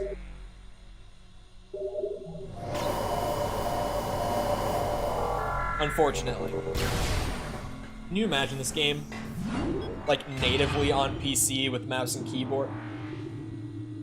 Man, it's a nice thought, isn't it? This game, but with, like, more ways to turn up the graphics. Like, this is how the game looks at 900p. Imagine if we could play it on PC and play it in, like, 4K. Right? Yes, I'm using it right now. It came in the mail this morning. It got here. It was a little late, but it got here in time for the Prime stream. Okay, so I'm looking for a cave. Oh, back here, right? Yeah, okay. Flip a 180. Works well. It does actually work really well. There was a weird thing during the setup where I had to Google it because it seemed like it wasn't working. Like, the controller paired to the Switch, but I couldn't use the controller as, like, my actual controller. It has one weird thing where the directions that come with it don't tell you this, but the adapter has multiple different modes. And so once you pair a controller to it, you have to press, like, the select button and L1 at the same time and hold it for a few seconds to change the mode on the adapter so that it will actually work as your primary controller. Super weird that I had to, like, Google it and everything, that it wasn't mentioned in the directions for the product. The mode's for the correct system? Yeah, I think so. So to get to the Switch mode, you have to change it a couple times. And there's no like indication on the adapter or anything like what mode it's in. It's just, you just have to hold the button until it works, kind of thing. But I got it working because I really thought that like it might be because my Switch is older, like I don't have the new Switch dock that I saw in like everyone's video. I have the old one where it only has one USB port and it's in the back, like along with the HDMI and stuff. Because I have like a Gen 1 Switch. I have like the original version of the Switch. I thought for a second that maybe it just didn't work with like my version of the dock or something. But once I found that on like some random Reddit thread, that's what ended up fixing it for me. But playing Metroid Prime on a PS4 controller is much better than playing Metroid Prime on Joy-Cons. Definitely. I think with the OLED Switch, you can do it without the adapter. Oh, really? The OLED just has like native third-party controller support. That would be nice. Oh, there's a room in here where there's like a much deeper missile like under the surface. Speaking of missiles, is it this? No, that's not frozen over. It's not this room. How do I get that missile? Oh, that's the thing. Oh, that's definitely the thing. That's what the... Ooh. Yeah, there's an invisible wall here? Oh, no. There was a ledge. I was like, what? I was so confused. I'll try it out later. It's a lot nicer than needing to buy a Pro controller, in all honesty. Like, for someone like me who already has nice controllers just laying around, getting a $20 adapter is definitely the better option than like buying a $50 controller, you know? It's like, yeah, I could buy a new controller, but I have good controllers for games. I would rather just get the $20 adapter to make it work. Because I already do kind of have like a zillion different controllers. I don't need another one. I've got like one of every controller, I feel like, outside of the Series X controller, which is fine because I think that's just an Xbox One controller with like nicer grips on the handles, so I'll manage without it, to be honest. Yeah, I've got so many different fucking controllers. Like, I don't need another one. And also, I was saying it earlier, but the biggest thing is gonna be when Tears of the Kingdom comes out. And I'm gonna be playing that for like 100+ hours on stream. It'll be nice to not have to do that on Joy-Con. It'll be very nice to not have to do that on Joy-Con. Okay, so I want to just be exploring the Frost Caves. We'll have your favorite controller to use. Maybe. Because right now I'm on PS4 controller. The PS5 controller is my favorite feel-wise. I just wish it didn't break so fucking often. I always wonder to myself too. Because at first I was like, how do people not talk about the PS5 controller being so fragile, like so easily broken, sort of thing. But then it occurred to me that maybe I just got like a really faulty controller somehow. Like maybe mine was just a bad one. I don't know. Because I've never heard other people talk about how fragile the PS5 controller is. But mine breaks constantly, man. Like, I'm always opening that bitch up to fix it. And at this point, I just don't even know how to fix the current problem that it has. Like, I've spent time working on it, and I just can't seem to fix it. So I've just given up at this point. I might just, buy another one at some point. Wait for any sort of circumstance where there might be like a Walmart sale for PlayStation controllers or something. Try to get it for like 30, 40 bucks if I can, instead of another like 50. Make an Amazon wish list. What's the new thing that everyone's been using? Is Cheems here still? Because I know that False uses it. What's the new, like there's a new Amazon wish list on the block. Only Yes. There's a new Amazon wish list on the block that everyone uses nowadays. It's a fancier one. I can't remember what it's called, but I always see everyone using it. I can make that, right? Oh, what the fuck? It actually latched on. I didn't think I would get it from down there. Someday I'll make an OnlyFans. It's only a matter of time. Seen the kind of money that's in that? Oh wait, is this the artifact thing? Did I never do this? Oh, what the fuck is this? Power bomb expansion? That's a thing? Yeah, I got 5 power bombs now. Oh, wait a second, that's gonna... Hold on, this is gonna be a level design moment. You ready? You ready? Ready? This is probably not gonna work, but it might.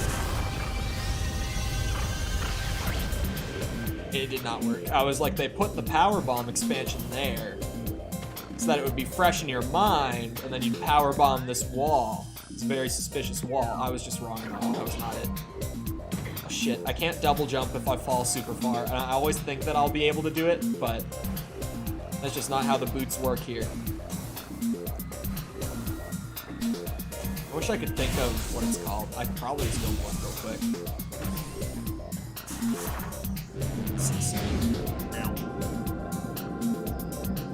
The Phazon suit is some very nice drip, you gotta say. Samus dressed for the occasion this time. Yeah, this is the room I was trying to get to. This is where I wanted to be. Because I wasn't able to melt this ice, and I can see that there's a missile expansion. Want a PS5 scuff? I don't need a scuff. Flamethrower. Right? No!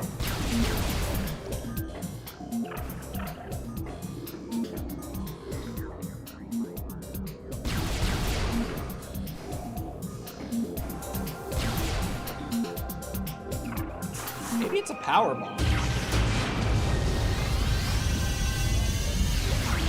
Right.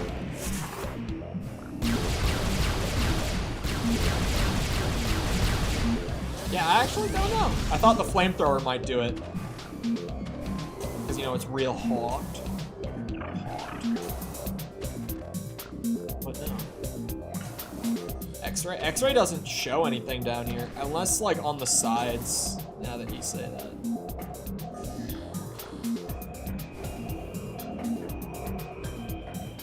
Ew. There's nothing on the X-ray.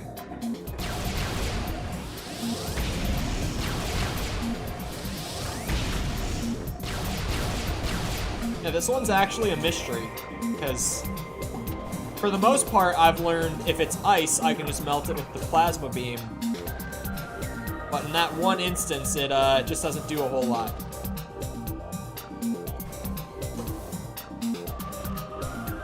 Am I supposed to get up over there, maybe? One of these ice caves up top has the artifact. It said something about a secret entrance at the top of an icy cavern, or whatever the fuck. Thank you for pinging me that again.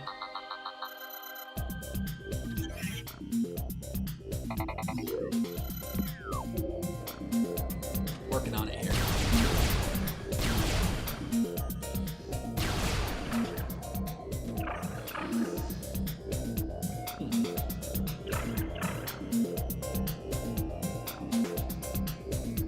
I'm really confused about that missile tank down there.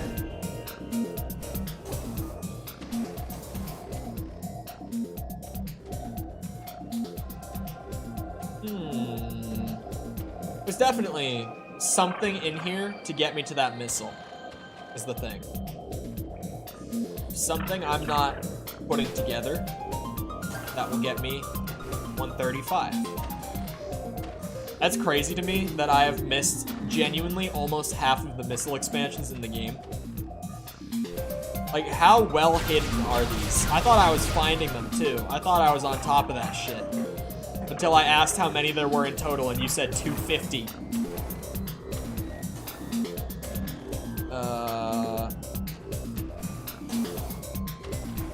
This is why on a second playthrough, I will have like a text walkthrough pulled up to discover all the secrets that I didn't find naturally the first time around.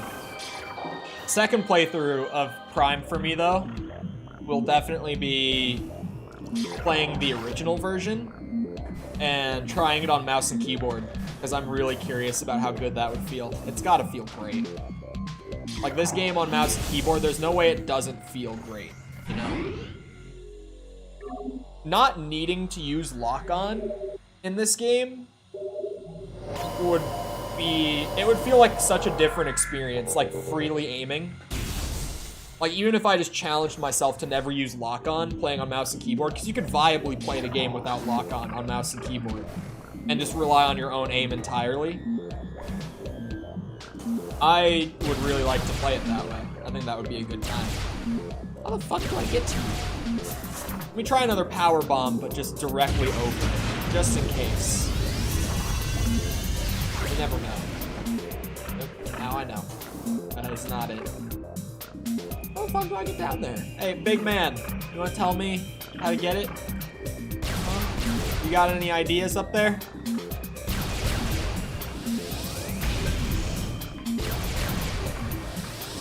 It's clearly not blasting it. I don't know why I keep trying.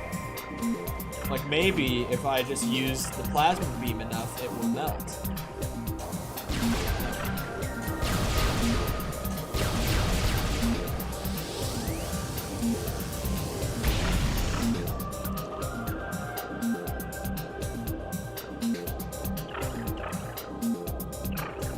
Very interesting. I don't think I've had a missile expansion like this, or just like an item like this, right? That I can see that there's an upgrade there, but I just can't seem to figure out how to actually get to it.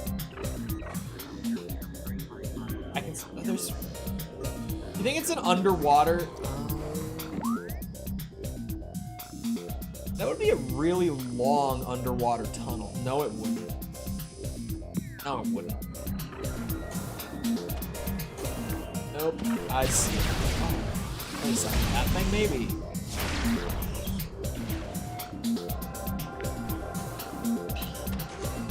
That one looks like it can come detached. Like, you can see a border around it, you know? There's fish down there and a deeper part of the hole. It's only frozen on the surface level, I think. Because this is the only one where the little pond type thing at the bottom is frozen over. I think if I go to a nearby cave, I want to go the other way, that I can probably swim over to the missile expansion. That's the only thing I can think of at this point. I think the secret entrance to get to that missile expansion is going to be in a nearby cave rather than in that cave. That's where I'm at. That's what I'm putting together.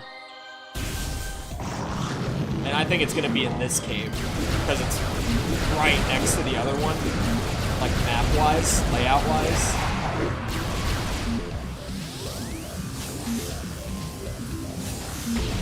So you could definitely have like a small underwater passageway down here. Is it? It's not you, is it? No, it's not you. Okay, I was like, there's no way it's the door.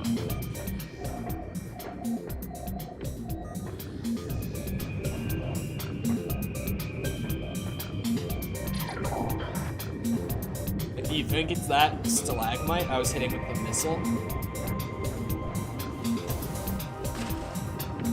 It definitely looked suspicious because it had the border around it. You know, like it had the little outline of blue. It definitely looked like it could have come undone.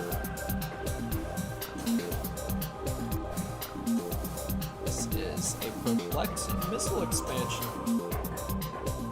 Maybe I have to be up top and hit it from up there. Like maybe there's just a weird range thing going on with it. I thought I was... It's a long-ass tunnel.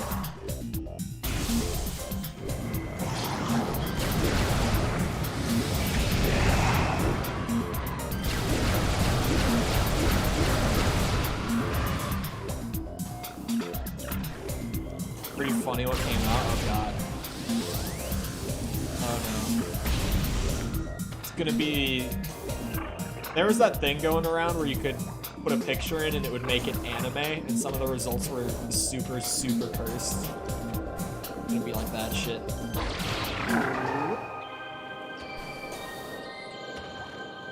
Oh my god. You have to be locked onto it. You have to do it from up top. Alright. It requires the lock-on. Awesome.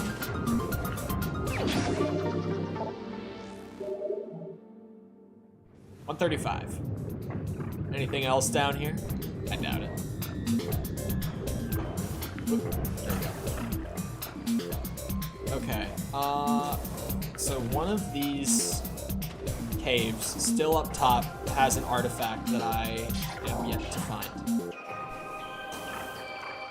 So I still gotta hang around here a little bit. It wasn't just about the missile expansion.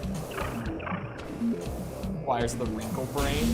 Not even the wrinkle brain. Like, I saw it, and I shot missiles at it. It needs the lock-on. It won't come undone if you don't lock onto it.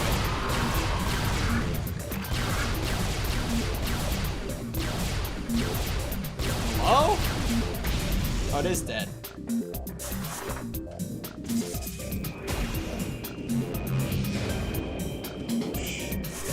Roly-poly ball. Is it this cave? Up the top of this cave? Oh, I tried to switch. There we go.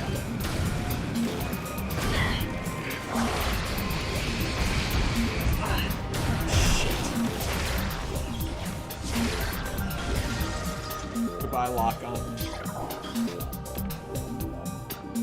Alright, just gotta get up top in this cave.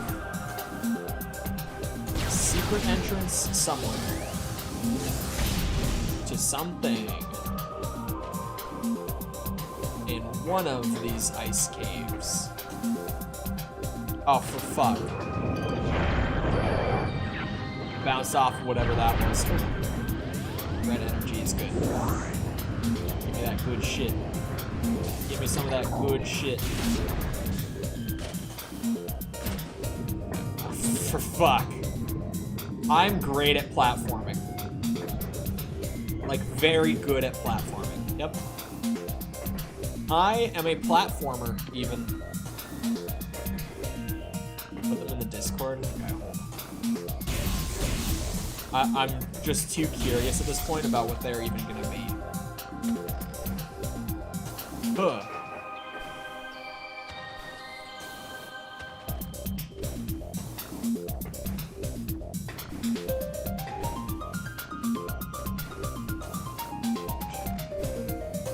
Little whoosh. Oh, it's too far back.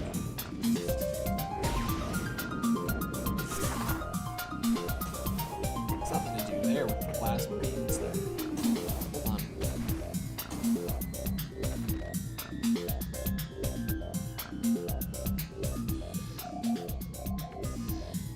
I could be taking it too literally, like maybe. No, because this is one of these caves has an artifact at the top of it. It's like either this, or this. Part of me thinks it's gonna be in Fendrana's Edge, rather than like... That's literally called Frost Cave at the same time.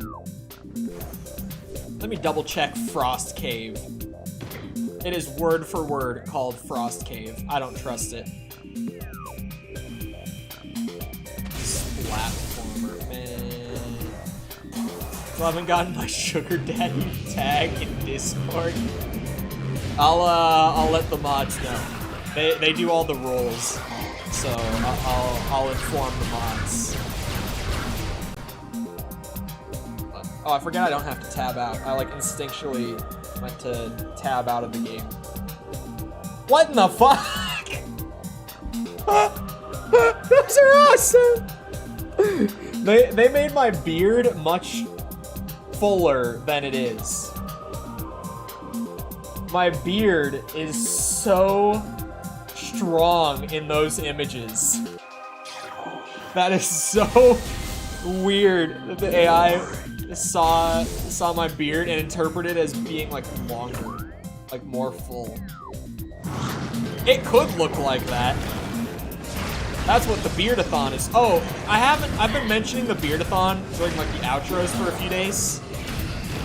For those who have not heard the plan for the Beardathon, put your head in the computer. That one is weird. The one of me like at the arcade machine is good. The one of me in the computer is just bizarre. But the Beardathon, for those who did not hear me talk about it, when we hit 2K on the channel, I'm going to full shave the beard again. But the catch with the Beardathon is that starting that day, I will not be allowed to trim my beard. Beard, emphasis. I will be trimming my neck because neck beard. No one wants a neck beard. But I will not be allowed to trim my beard because I trim my beard daily. So I won't be allowed to do that for 30 days.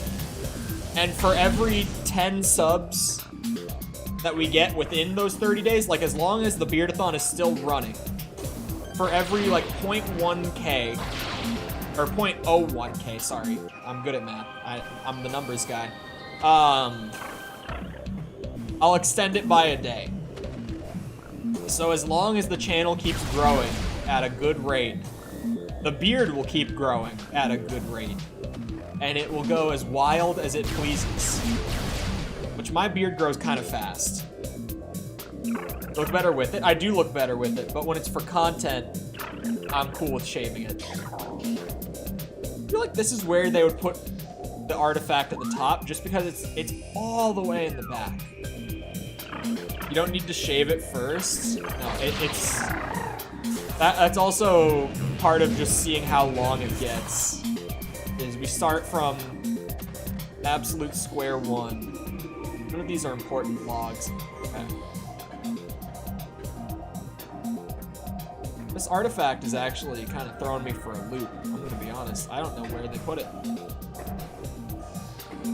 I don't know where they put this one. Ah! Not mean to do that. To really tend to your beard, it's strange.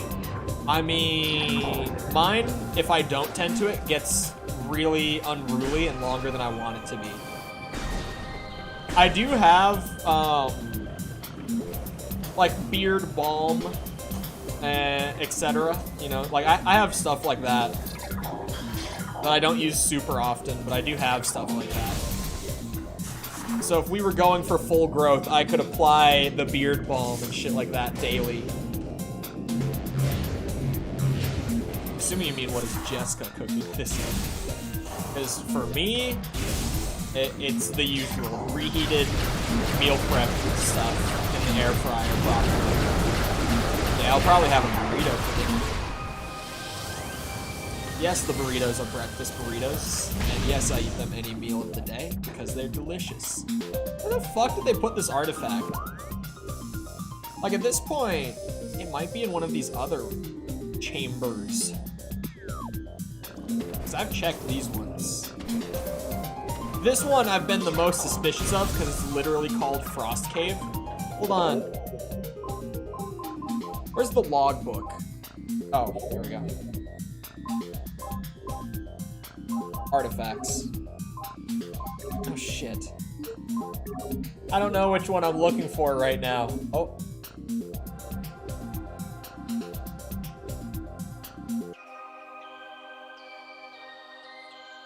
A tower atop. Collapse a tower to reveal art. Okay, that's. Question mark my ass. What the fuck? I scanned. What? I have 10. I think. Is it bugged? Is it bugged? Is the logbook?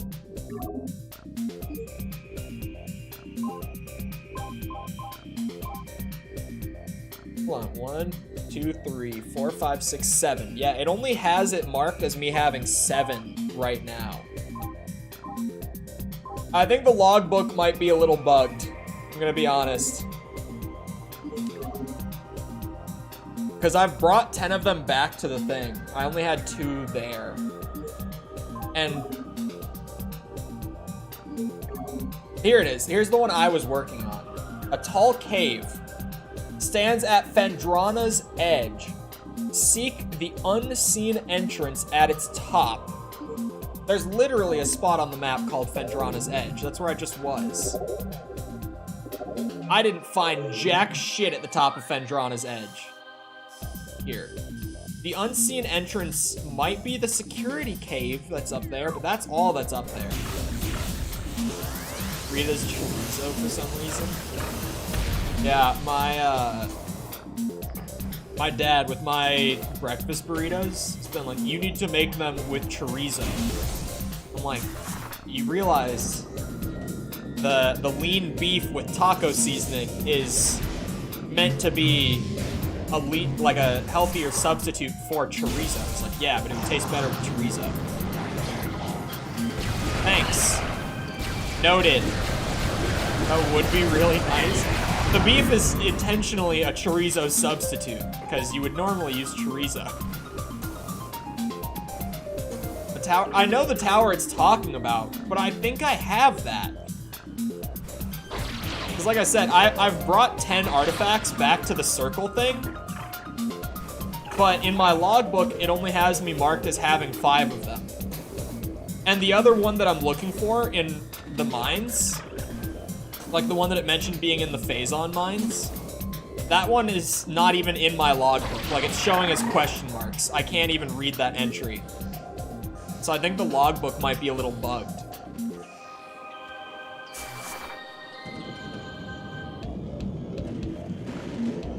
Unseen probably equals X-ray. Maybe I don't have that one? I don't know at this point. I don't know what to trust anymore. I don't know what to trust.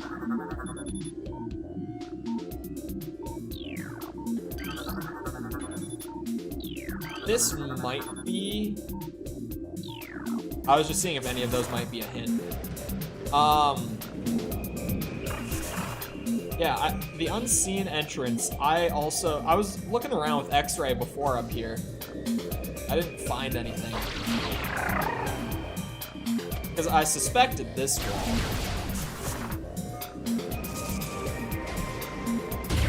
I power bombed this wall before. Chorizo sounds good.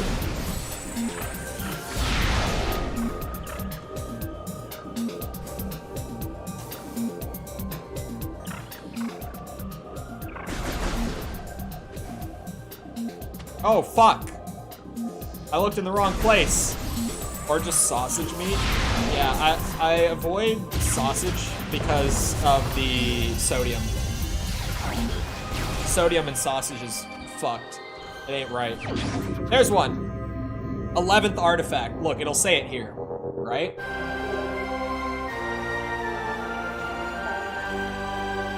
Yeah. The 11th of 12. And then it goes to my logbook. And, well, it doesn't say I have 11 of 12. Wait, are they just numbered off like that? And I've completely coincidentally been finding them in order, but I am actually still missing 4 of them?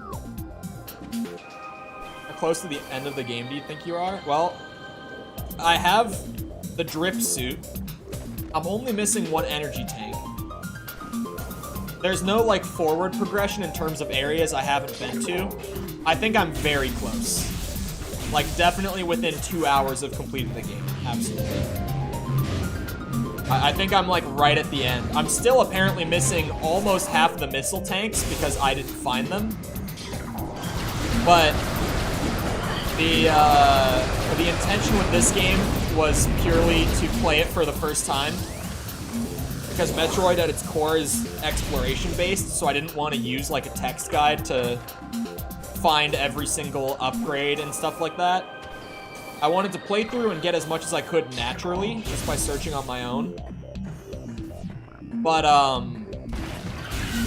I didn't want to use a guide to make sure that I was finding everything, which with Metroid, I would have to. So I'm not worried about, like, extending this by another stream just to get the missile tanks and everything. Because that was never the intent anyway with this one. I don't know with Atomic Heart. I think I'm going to be 100%ing it.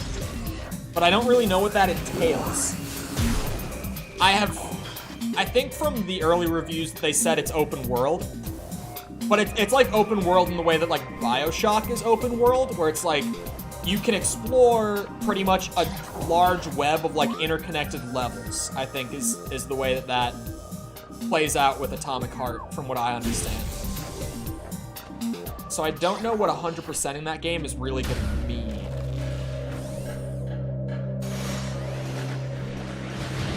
I love this. I love only being able to see with my thermal. But yeah, I'm gonna go look at the security tower thing, Jacob.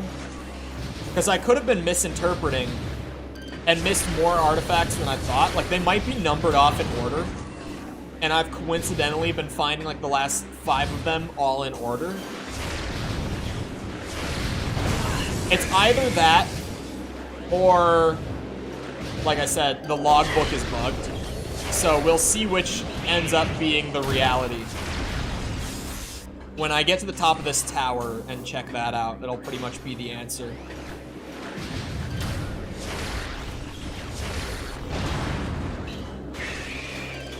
Fuck off. No. Leave me alone.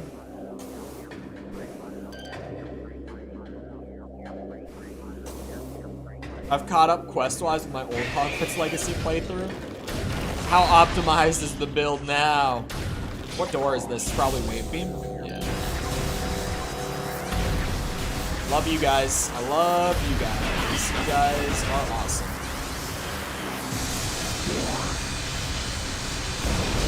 I just don't have the patience. I hate needing to navigate with my thermal on, because navigating with thermal on is not the easiest for me. I struggle to really make out where I am and what I'm doing. I did not like it when the lights went out. I definitely don't like that the lights have stayed out. Because I also can't really navigate like this either. Oh, X-ray is a lot better though. Oh, I could navigate like this. This works way better than thermal, honestly. Oh, and I can see those guys. Yeah, this works. Threw cabbages at a sentinel. It's very amusing to watch them throw themselves at it.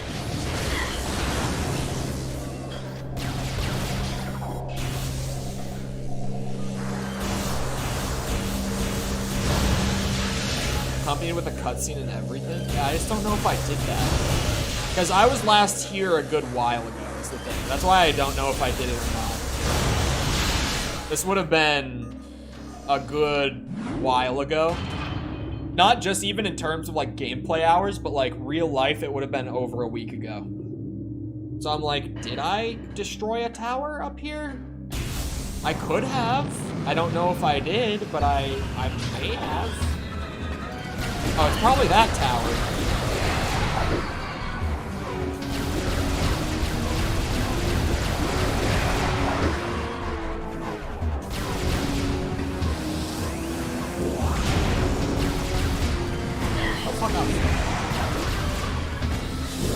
Or that tower. Could be either one.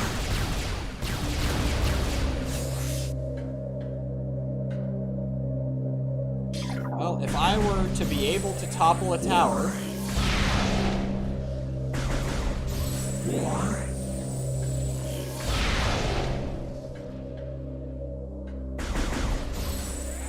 I'm sorry.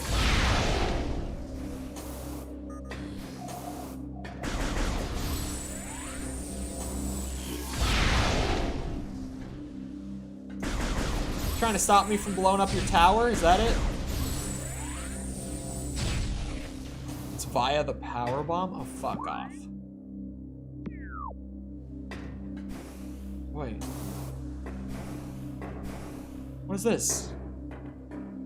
Why does this exist?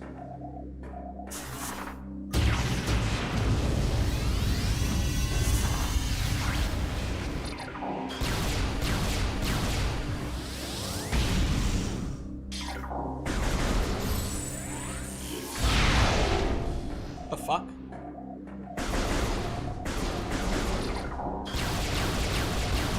Well, clearly, the X-ray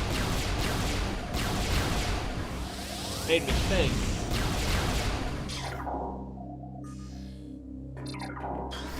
Why is this here, if not?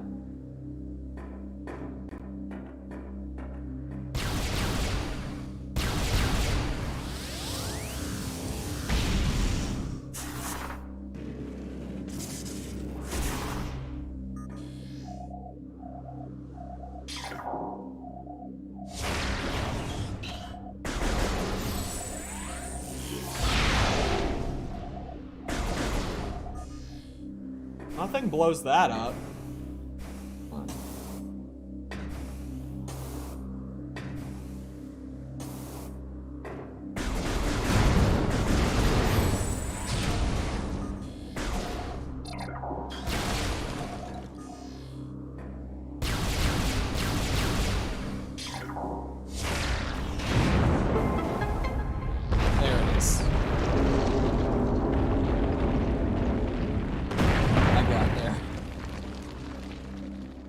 The other side with the X-ray was fucked up. That really made it look like I could get through there somehow.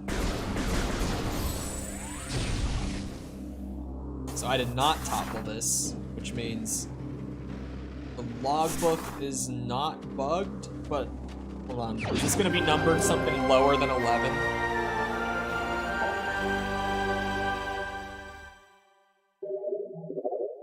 Man, how was I finding them in order? Like, so consistently in order? That confused the fuck out of me. Okay. Great. Great. Well, let's then look at all the rest of them. I have truth. I have strength. I have elder. I have wild. I have life giver. Haven't even scanned that one. I have Chozo. I have nature. I haven't scanned. I have world. I have spirit. That's in the Phazon mines. Newborn is in the Phazon mines. Chorizo, yes. Sorry, chorizo.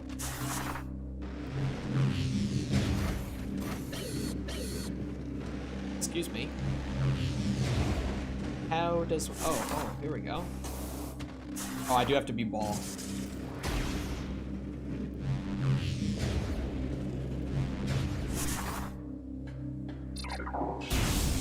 L/W.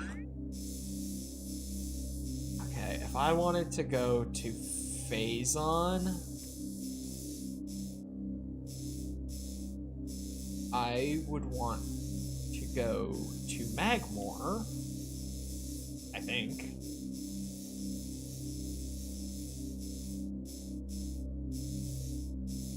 Right?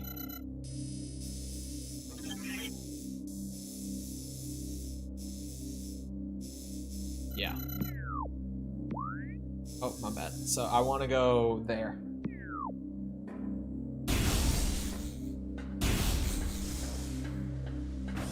Watched The Last of Us last night. I'm actually super behind on The Last of Us show now.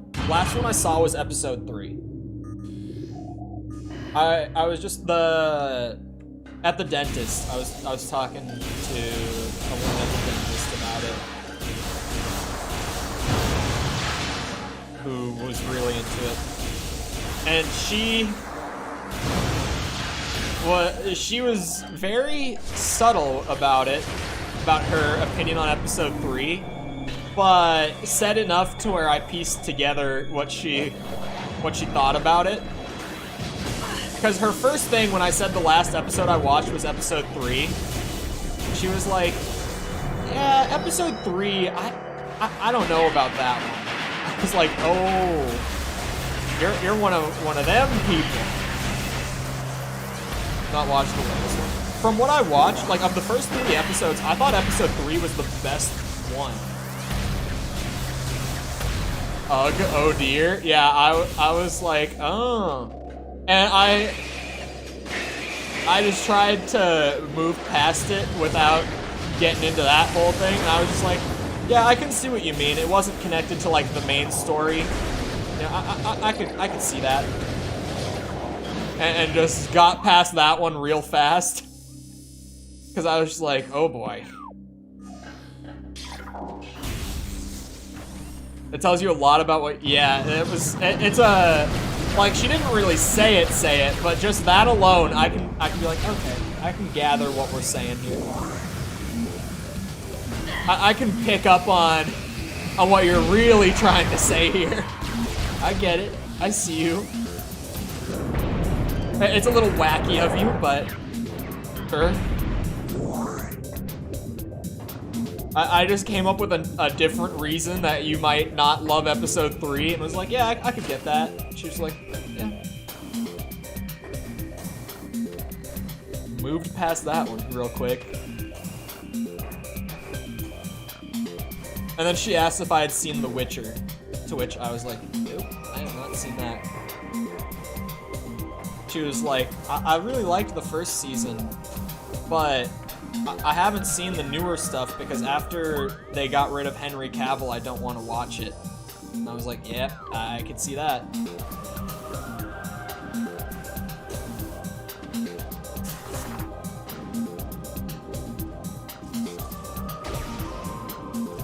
The Dolphin documentary on Disney Plus. I heard that Disney Plus actually has a lot of good documentaries.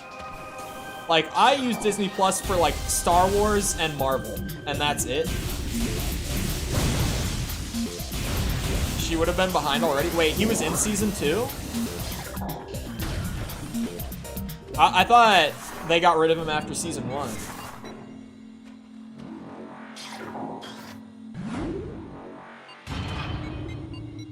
I didn't know that he did a second season of it. Season 3 is meant to be released end of this year? Oh, okay. I thought season 2 he was already gone. About industrial light and magic on Disney Plus. Magic as in like magic shows? Like the sort of thing you'd see in like Vegas? Like professional magicians sort of thing? Is that what we're talking about? Oh, I was like, huh? I read that and I thought you meant like the sort of tricks that go into like a professional magic show. And I was like, oh, that would be actually very interesting. Like that's something I would watch. How they do all the fancy shit to do those big like magic shows in Vegas. The stuff that goes beyond just like sleight of hand, like that kind of magic, you know? Where they're really pulling out all the tricks. Oh, okay. He'll be in season 3 too. It was really. Well then. Did anyone hear about the Ant-Man recast thing? I went to like look at what people thought about Ant-Man, the new Ant-Man movie that just came out. Did anyone hear about this recast? It was the daughter character, like, Ant-Man's daughter got recast, and apparently she didn't know that she was recast until after the movie came out on Friday. Because apparently she, like, shot the movie, and then they recast her and reshot the movie, and then released it. And she, like, genuinely didn't know until the movie released. That's fucking crazy. That's insane. Like, I might see it tomorrow, actually. I just had one of my friends who I would normally go to see those, like, the Marvel movies with. One of them just called me and asked if I want to go see it. So I might be seeing it, like, tomorrow night, maybe. He said he was gonna call me back. Because he has other stuff to do today, and then he's like, yeah, I'll look at times and stuff, and I'll call you back. I'm like, okay. Because, yeah, if you... I was kind of, at this point, I was like, well, it doesn't seem like people really like it that much. And I really didn't like the last Ant-Man movie, like, at all. So maybe I'll just wait and watch it on Disney Plus eventually. Oh, wait, this is the new kind. This is the new kind. Fuck! It just combusted. What the fuck? As soon as I try to scan them. I've never seen an Ant-Man movie. The first one is alright. Like, I didn't love the first Ant-Man, but it's got some cute shit in it. It's fine. It's got some good moments. The second one is, for me, my least favorite Marvel movie. Genuinely, like, Ant-Man and the Wasp, I think is pretty bad. And the new one, apparently people don't love it. I don't have a big goal anymore besides plat. I'm empty. Play new game. Least favorite, even with Love and Thunder? Yeah. I think I just have Marvel fatigue.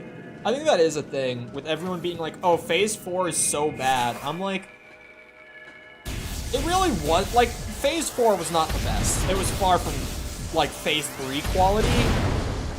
But I don't know if Phase 4 was necessarily, like, really bad.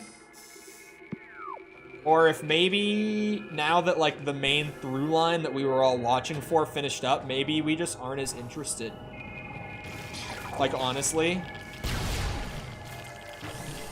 Like, maybe we all just lost our interest a little bit after, you know, the main build-up and all that happened, and we got the payoff. Now it's just like, okay, I'm not really invested again in what's happening right now. But apparently Ant-Man and the Wasp, Quantumania, hold on, Ant-Man and the Wasp, Quantumania. That's the name of the movie. Did it right that time. Apparently this is the film. Like, Phase 4 was like the setup for, like, you know, setting the stage and all that. Apparently this is gonna be the movie that kickstarts the new, like, main through line going forward for the MCU. But apparently people just don't like it. And it's like, is it because the movie's bad? Or is it because, like, the direction we're going in is bad? Like, I don't know why people don't like it, because I don't ever look into, like, spoiler stuff before I see or play something. So I don't really know what the complaints are. I know who the villain of the movie is, because I watched Loki. And I saw the trailers for the movie. Oh, there's 2 classic comic villains in it, actually. Sorry. There's another one that makes an appearance in one of the trailers. Yeah, not Kang. I know who you're talking about. He's in one of the trailers as well. There's a shot of him in the trailer, in one of them. So I've seen him as well. I thought this might be the tunnel of the Great Poison, because there's a lot of it down there. It's gonna be something Phazon-y like this. So I can say it. I mean, we could definitely say it because he's in a trailer. But I also just haven't heard much discourse around him showing up in that trailer. Like, I haven't really heard people talk about it much. So I don't know if it's like a commonly discussed / known thing. You know what I mean? Like, I don't know if many other people know what we're talking about. But you live under a rock? No, I'm pretty well versed in, like, nerd culture shit. Like, I tend to be fairly in the know. Recording to logbook. Fission Metroid. Metroid with the ability to split into 2 forms. There we go. I got it in the logbook now. Like, I already fought these guys and figured out their gimmick. Ah, fuck off. But now, I've realized after I fought, like, a full room of them earlier that I didn't scan any of them. It's MODOK? Yeah, okay, we can say it. It's MODOK. Yeah, he's in one of the trailers, and from the one shot of him in the trailer, his CGI looked really bad. Honestly, from the Quantumania trailers in general, the CGI looks just generally bad. Which, like, did we just not give a budget to the movie that's gonna kickstart the next, like, main through line of the MCU? Like, is that a decision that we made, Disney? Like, in general, Disney's budgeting, department, whoever's handling, like, how much money goes where. For Marvel, for Star Wars, for the 2 Disney properties that I'm actively keeping up with, what the fuck are they doing? Because, like, if Quantumania's budget was low, which it seems like it is, that's a really bad call to kickstart the next, like, main through line of the MCU with a low-budget film. They slashed the budget on Kenobi because they were like, oh, well, the show's gonna be successful anyway. It doesn't need to be good. What? They gave Andor a fuck ton of budget, which, by the way, I'm not complaining about because, like, Andor was great. But they gave it so much of a budget for, like, what was gonna be one of their less popular shows and ended up being their least popular show on Disney Plus, like their least popular original in terms of just viewership alone. Like, what the fuck are they doing over there? Who's making these calls? They're so weird. Andor's my favorite one. Me too. Like, out of the Star Wars Disney shows, Andor is my favorite. Like, what I say with that, though, is split the Mandalorian seasons into separate seasons because it's the only, like, Disney Plus original Star Wars show that has multiple seasons up to this point. But if I'm saying, like, do I like Andor or Mando season 1 more, I'm gonna pick Andor. I really liked Andor. It's different. It's really different. Like, it doesn't feel like your average Star Wars show. But, like, it was really good. It's really fucking good. Like, I loved Andor for what it was. It's not just a good Star Wars show, it's just a good it's so good. Like, it's genuinely really, really good. And I think it's really sad that it's gotten the lowest viewership of any Disney Plus original. Because what happened was it actually had the most successful premiere of any Disney Plus original. It even beat Kenobi's, like, episode 1 viewership. But then, because the show is such a slow burn, people didn't keep up with it. Like, most people dropped it before episode 3, which, if you watched Andor when it started, like I did, it was like, why is it a 3-episode premiere going week to week afterwards? Like, that's kind of odd. But then you watch the first 3 episodes and you're like, oh, the first 2 episodes are like a really slow build-up to like a massive climax in episode 3. And what happened is most people who watched didn't even get to episode 3. Like, most people just dropped it, like, either after episode 1 or 2. Because they didn't get the immediate, like, big action show, like, hook, you know? And it sucks, because Andor generally does that thing. Andor generally, like, its formula is, it does 2 or 3 episodes of, like, slow build-up, and then it does, like, one big, massive climax episode. And when you get to the big episode, it's so, like, cathartic because of the slow build. It's such a good payoff. Think, like, Breaking Bad, the way that they do build up and payoff. It's similar to that, but even maybe a little slower. Because I feel like most people have seen Breaking Bad. If there's anything to compare it to, that might be it. Like, just really slow build, but then when the payoff does happen, it's way more exciting because it had such a slow build-up. But most people just dropped it before the first, like, payoff moment of the show. So it ended up being, like, the least overall successful Disney Plus original. Like Marvel and Star Wars combined, it was the least successful. Which is really sad, because it's genuinely the best one. I like all the films, but not enough to... Not all that fussed about it, sorry. Not enough to watch a lot of shows in the universe. Honestly,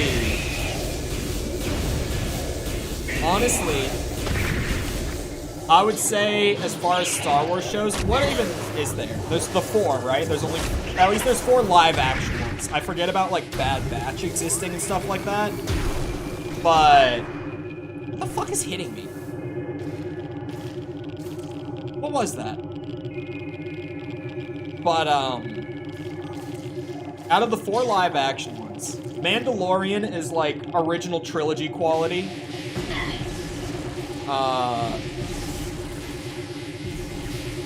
Andor is just fantastic on its own. Boba Fett and Kenobi are not really worth the watch. Oh, there's invisible these guys. I jumped into one of these guys, that's what hit me.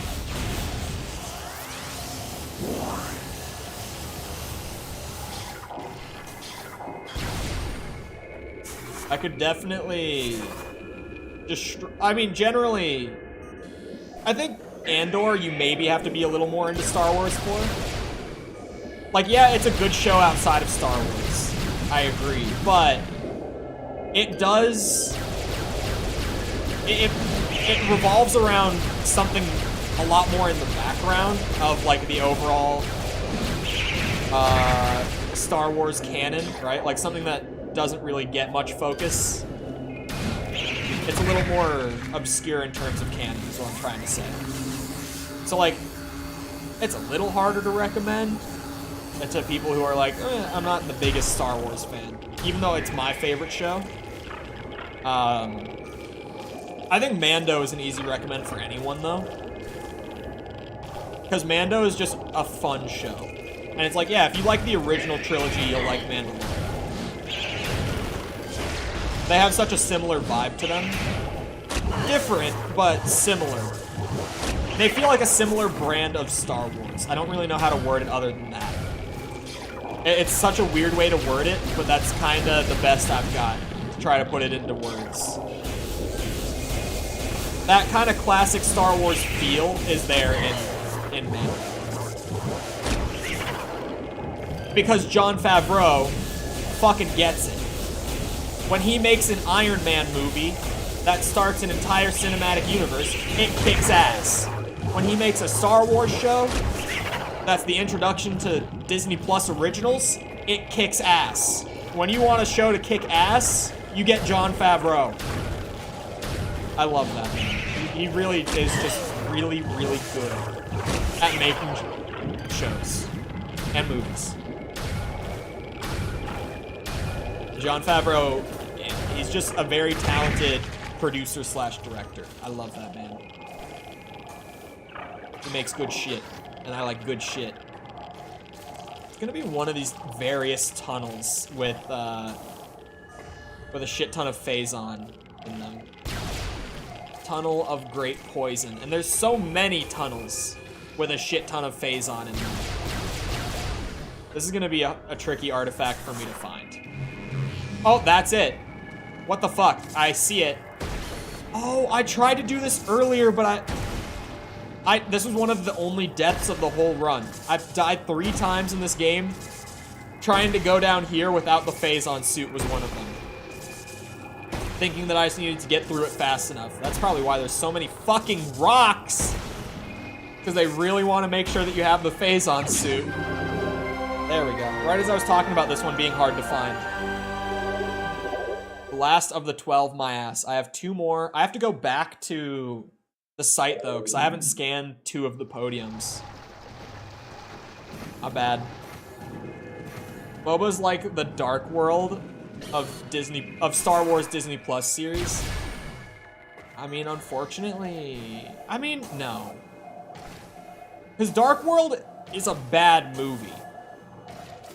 From what I've seen, which is not the whole thing, but from what I've seen, Book of Boba isn't a bad show. It's just kind of boring. It's more like, let's see, what MCU entry could we compare it to? It's more similar to... What's an MCU movie that isn't bad? It's just maybe Miss Marvel. I haven't seen a single episode of Miss Marvel, to be honest. I don't know if that's a fair comparison, but maybe. Hawkeye, maybe. No, Hawkeye was kind of...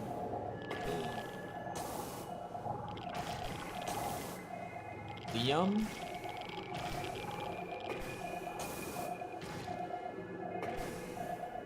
Liam.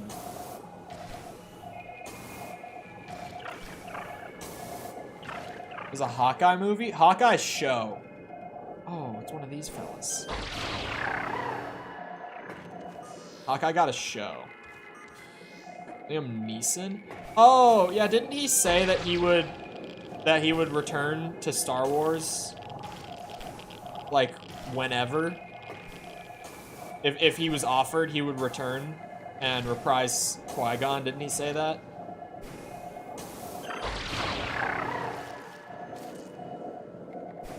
He said less is more when it comes to Star Wars. Yeah.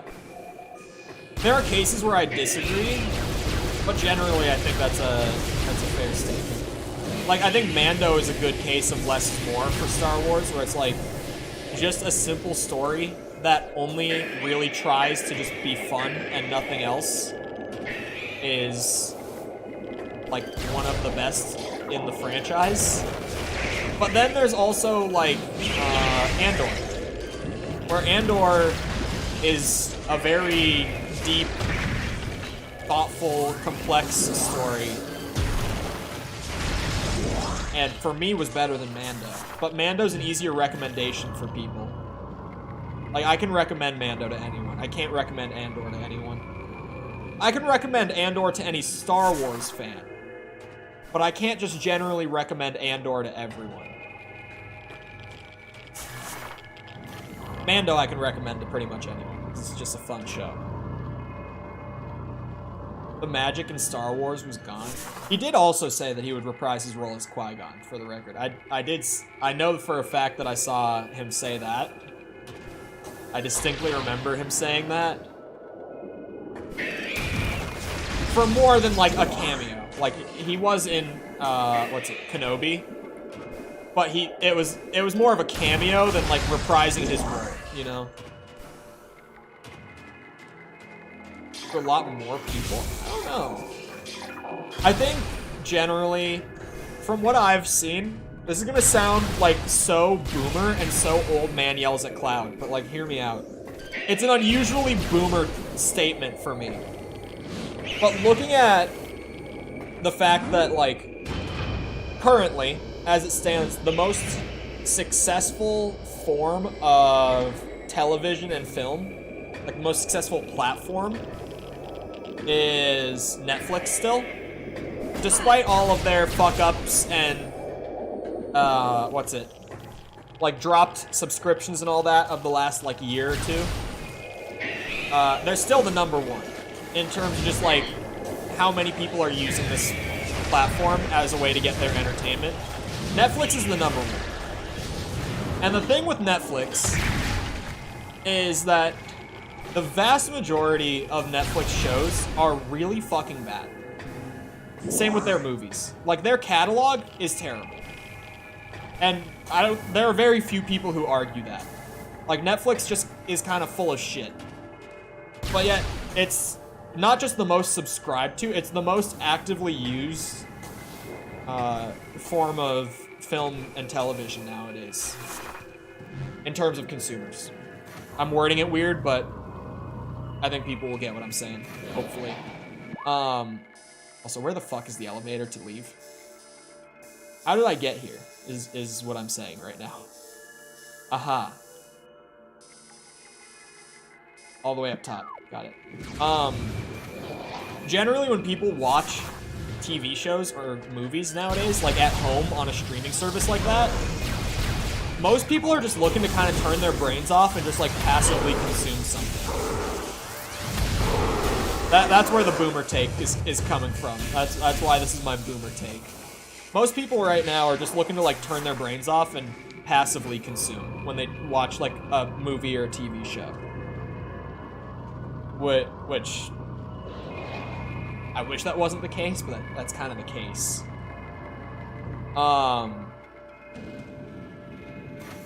Most people aren't looking for something as well executed as like deep as Andor. You know what I mean? Mandalorian's an easier recommend to a general audience, not just because it's... Andor has a little more, like, you'll fully appreciate it if you have, like, a good amount of knowledge of Star Wars. In a way that the average person wouldn't. Mandalorian's not really that way. Mandalorian is like, here are the space Nazis. Here is a guy who is pretty much a cowboy. He has a cute baby, and they go on adventures for 2 seasons. The adventures generally come to some big climax, but they're kind of disconnected most of the time and don't really have the most, like, consistent through line. They're just kind of, for the most part, they're just kind of like one-off little adventures. I feel like it's an easier recommend for the average person. Because like I said, most people are just looking to brain off, consume show. Because also, I think the majority of people who are watching, like Netflix, particularly, because that's the example I'm using. It's the big one.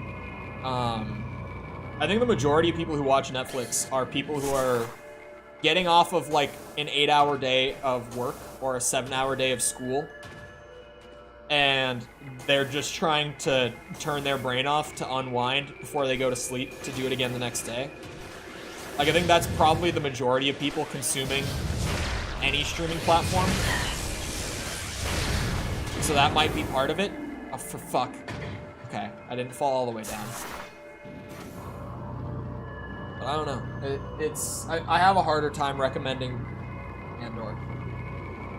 Try not to slobber Andor for 3. What is a yotosecond? What the fuck is a yotosecond? You should watch it separate. It's the best Andor show.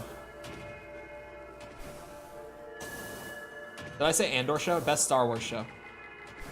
I'm just trying to get out of this cave. And I'm so close.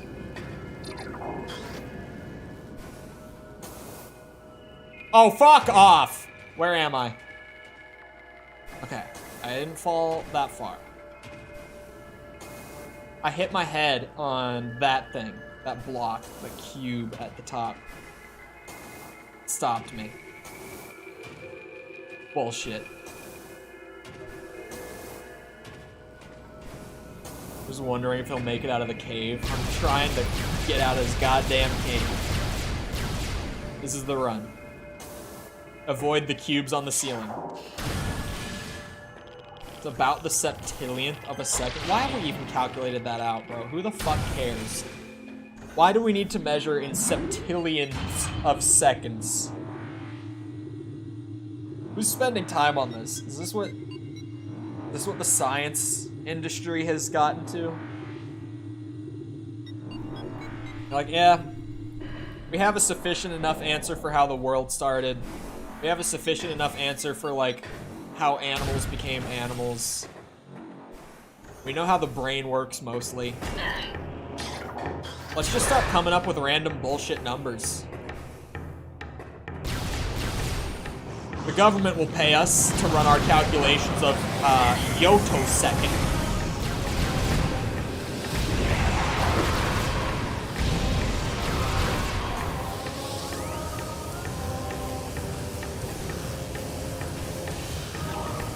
I think we can secure good funding for the study of yotoseconds.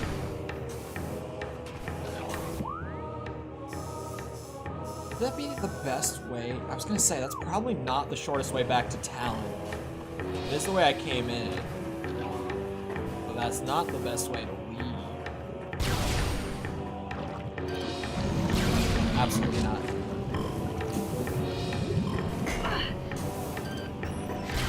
Gotta bring these artifacts back, man. Fuck. I don't care. I don't even want to kill him.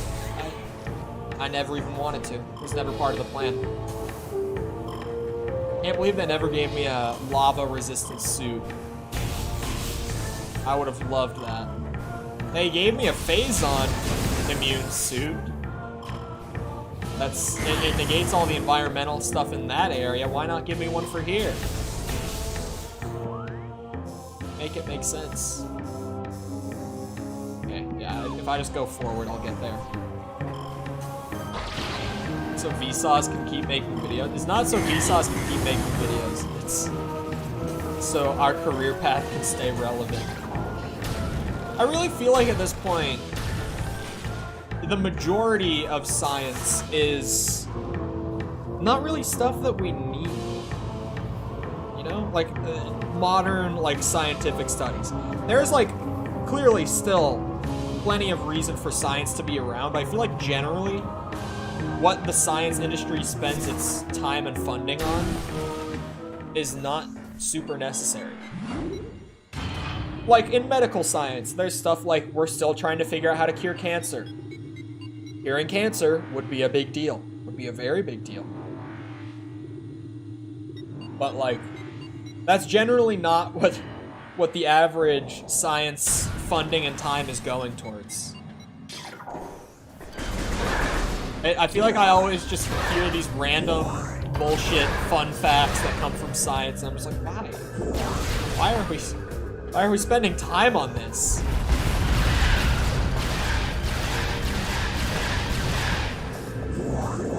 I'm not killing our planet within the next 100 years. Well, I mean, there's that thing where we renamed global warming. Well, not really renamed, but the discussion has shifted away from global warming because the pendulum has started to swing in the other direction. So now that whole direction of study has just become climate change, because suddenly we've realized scientifically that the planet is not doomed to end within the next 100 years. And it's like, oh, okay. We don't have to be as panicked over this. The study is now climate change. It's why the discussion has become much less common too. Is just because that scare is kind of gone. Because they've kind of been like, oh, okay, never mind. False alarm. We're not gonna die in the next 3 generations. Good news. Won't be our problem, so who cares?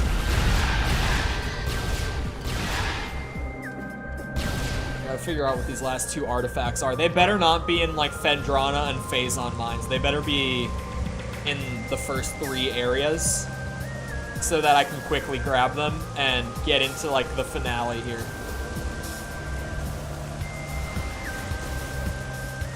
I'm so close. I thought I was closer before. Now it's kind of like, can I actually finish this in the next hour and 10 minutes? Time will tell. We don't need millions in tax money for the study of how long clownfish orgasm. That's a good example, thank you. Humans very well may. We're far more fragile than the Earth as a whole, that's true. As of right now, outside of like nuclear genocide, I don't think we're gonna die in the next 100 years. That's the one thing that I'm like, okay, maybe that. But other than that, we should be fine, I think. Maybe, probably. The ones I haven't scanned, I was gonna say, should have the red marker on them. A room of research lies within.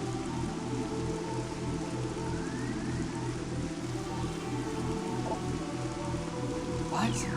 Why does that make it seem like there's a boss I haven't killed? What? A corrupted invader is trapped there. Defeat this creature to claim the artifact of the warrior? Hey, Jacob, I'm gonna need a check on that one.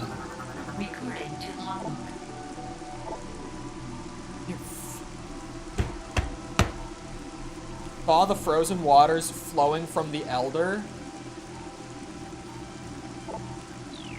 I know exactly where that one is. We'll start there.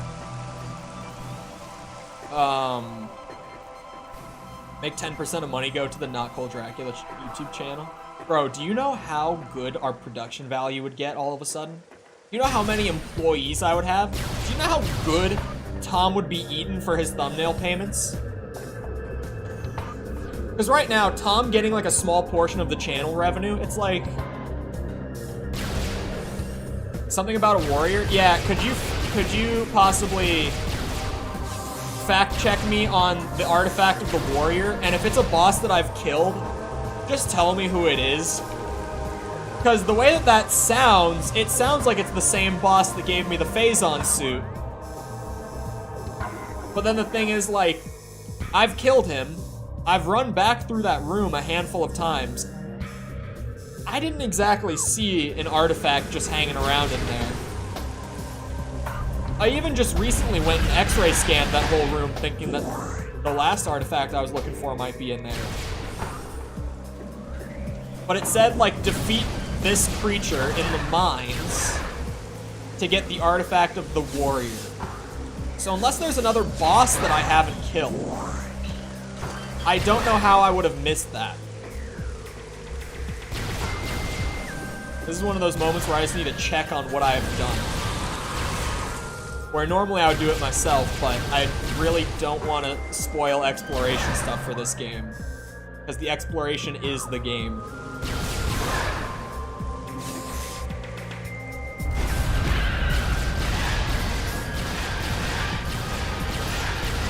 Kinda look like if PewDiePie was from Texas. I don't even look like a Southern. Like, nothing about me. I stand out in the South when I'm there. I don't fit in, like, at all. Very cowboy vibe. My brother in Christ. The Phazon Elite Warrior. That's the guy who gives you the Phazon suit, right? Or is it something else? I don't think there's a room in the Phazon mines that I haven't explored. And I don't know if you've noticed the way that I run around and play this game, I kind of shoot everything. Like, I don't exactly leave enemies alive when I run through areas. Oh yeah, that's the other entrance. I was like, that's not how I went to Phendrana before, but this is actually the entrance I would want to take for where I'm going. So we'll do this.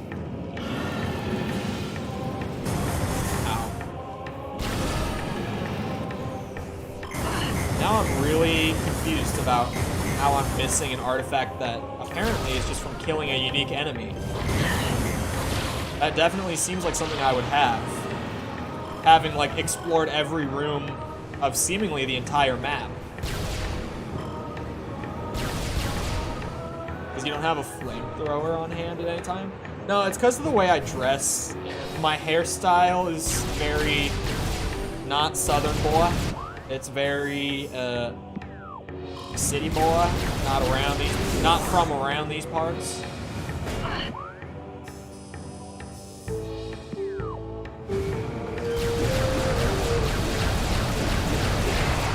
Phazon boy was Omega? Okay, so it's a room. Wait, it's in research? Like, in Phendrana? Or in the mines? Elite research is in the mines, right? Just to clarify.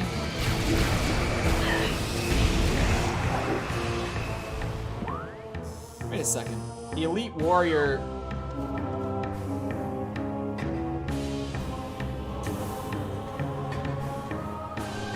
As in the smaller version of the Omega?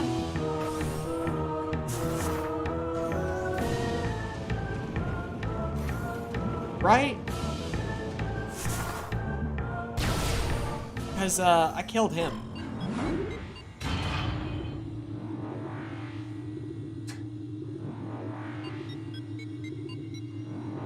Should be a smaller one. I killed that.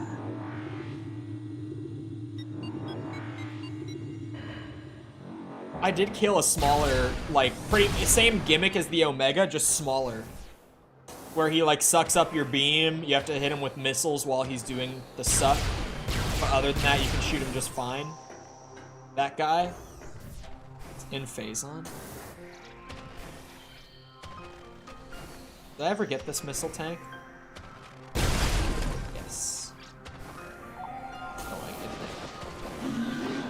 At this point, I'm on the speedrun grind set to finish the game. I will be running past enemies that don't pose an immediate, scary threat to me. Or that I can't just, like, one-shot for pickups, pretty much. Mohawk would suit you? I don't think it would. I don't think I have the head shape for, like, Mohawk or bald or anything of the sort. Because with this cut, dude, my barber went so short on the sides that it looks like I have one of those receding hairlines that's like on the side. Because he just absolutely chopped it off.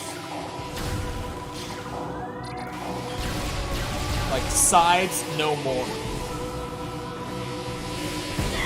Like, it was a bad cut. I told him to do what he thought would be good. And it was fine when he cut it, but now because he left the top of my hair longer, it looks like there's like a gap between where my hair grows from, right? Looks like my hair is fleeting because it really isn't. No, it's like, because he left it long up top so that it comes forward, and it looks like I have this really weird uneven hairline because the sides have only just started to like actually grow back to any sort of actual length. Does that make sense? Do my words make sense? That one was easy as fuck, man. I was even trying to bomb my way into here before. Okay, one more in phase on mines. I got this. A professor of mine has a depressing hairline. Oh, there's actually a Magmore entrance. Oh, that's where I came from.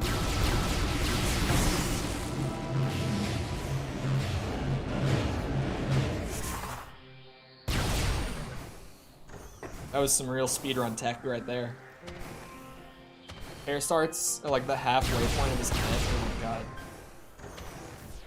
My hairline is not as like far forward as it was like when I was in high school. I gotta get myself like a Keeps sponsorship or something. Get that shit for free. Be like, hey, I think I'm starting to go bald. I will promote your product if you give it to me for free. And I think that'll work. Plus maybe like tree fitting. I think it's a great plan.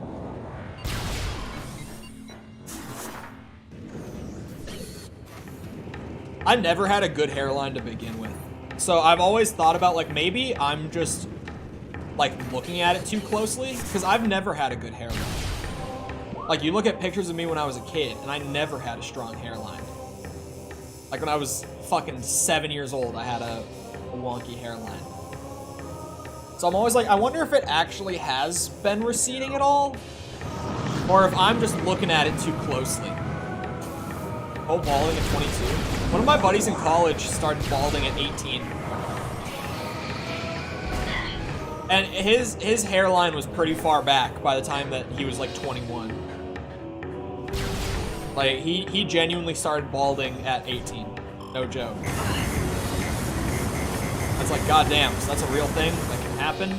Jesus. That would suck.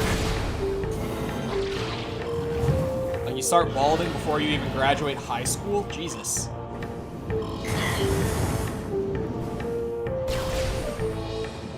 Gotta feel for people like that, man. That's rough.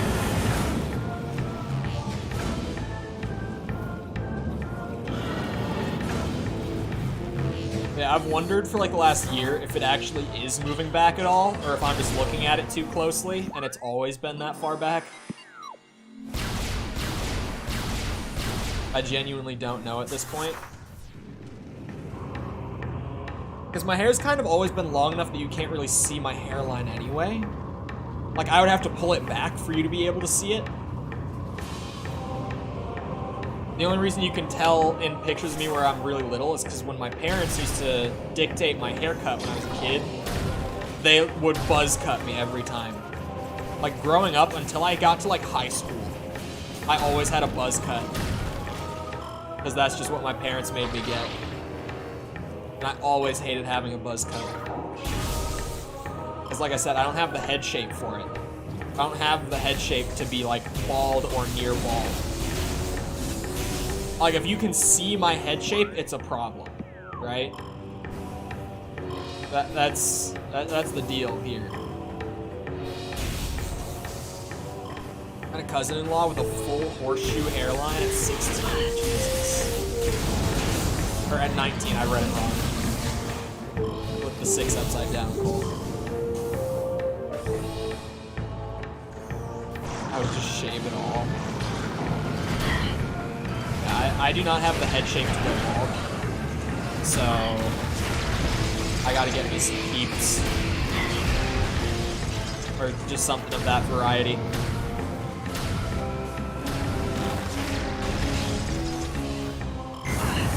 I gotta get on that preventative shit.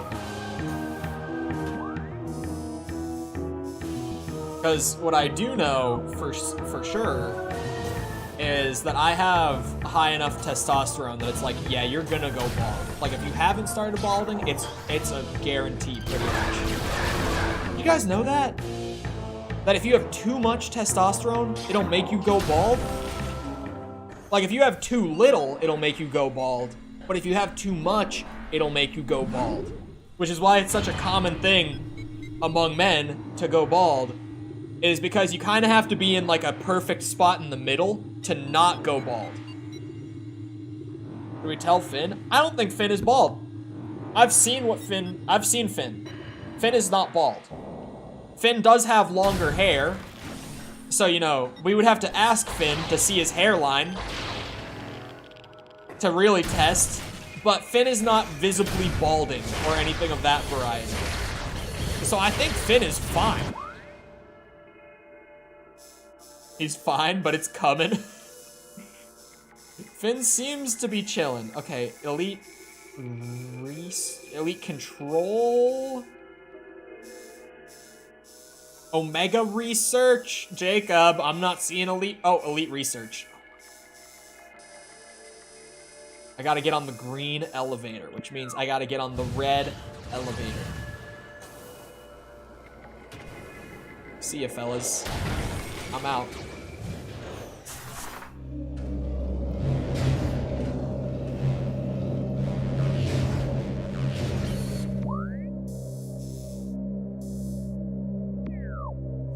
Gonna go ask. Got plenty of testosterone, my hairline is strong. Yeah, you might have that, like, ideal, like, middle ground, then. Because, like, I know that my doctor has told me in the past that it's a reality that I'm going to go bald. Because I have a lot of testosterone. It's a cruel reality, going bald from too much testosterone, because it means that you grow body hair like fucking crazy, the way I do. Like, genuinely, if I don't keep it under control, chat, like, chest, stomach, sides, shoulders, entire back, like, I'm not bullshitting you. I'm like fucking Bigfoot if I don't keep it under control. Like, I could run around shirtless in the woods, and people would take pictures of me, and post it on, like, 4chan forums. Like, I'm not bullshitting you. It's also probably because part of my family is Greek. That would also be a factor.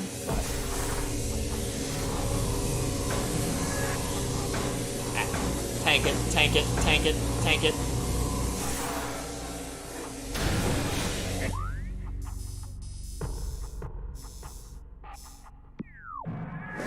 You need a Manscaped sponsorship as well? Hey, I'm not saying no. I would definitely not decline. Why did I jump down? I should have it set up where I can, oh yeah, I can go all the way back up.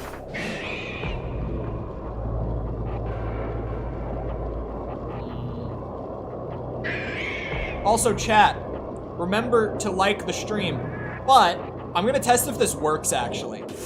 Not only to like the stream, but YouTube I watched it slowly in real time over the course of the last couple minutes. Like, half the likes on the stream just disappeared. And I've talked before about if a certain account likes the stream every single day, YouTube starts to flag you as a bot, like bot activity on my channel, and it will remove your engagement, like automatically. So if you already liked the stream, even go a step further, let's test this, unlike the stream, and like it again. And I want to see if it starts to climb back up to what it was before, because now I'm curious. Because maybe if it flagged you as a bot, it will bring the engagement back? I don't know. I see it fluctuating. I just saw someone unlike and like again, but someone whose like was still counted. Because it went back to what it just was. This is for science. Sepper's a bot.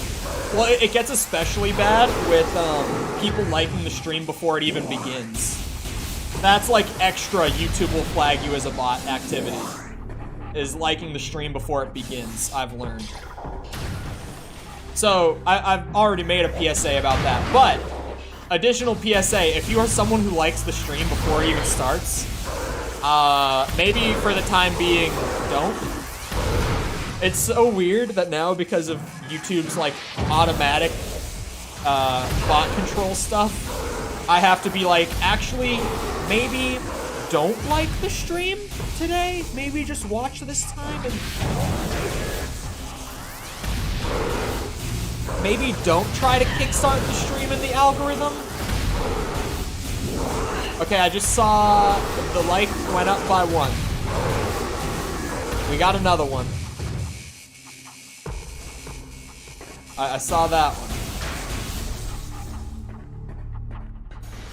But in general, I would say,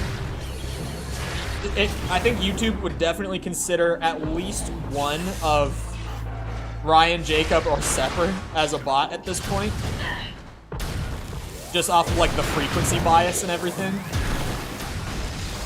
And it seems like, I would assume that each of you 3 unliked and liked again. But yet I only saw that happen once. So I don't think that's gonna work. I think if it flags you as a bot, we can't trick it. It knows. I was like, maybe I can beat the system. Maybe I can get my engagement back.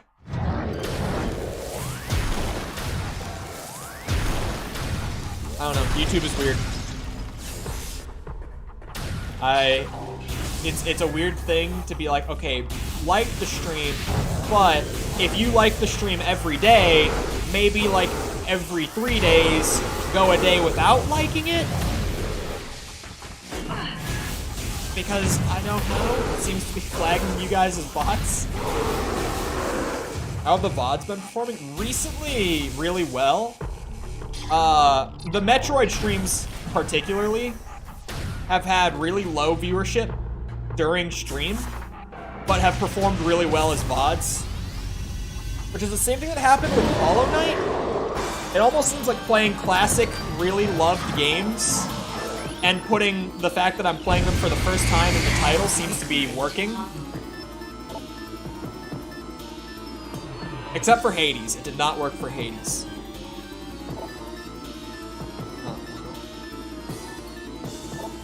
How do I hurt it?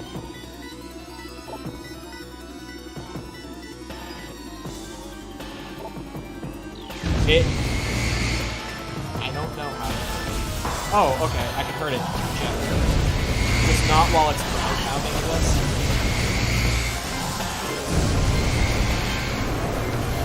Oh, that don't work.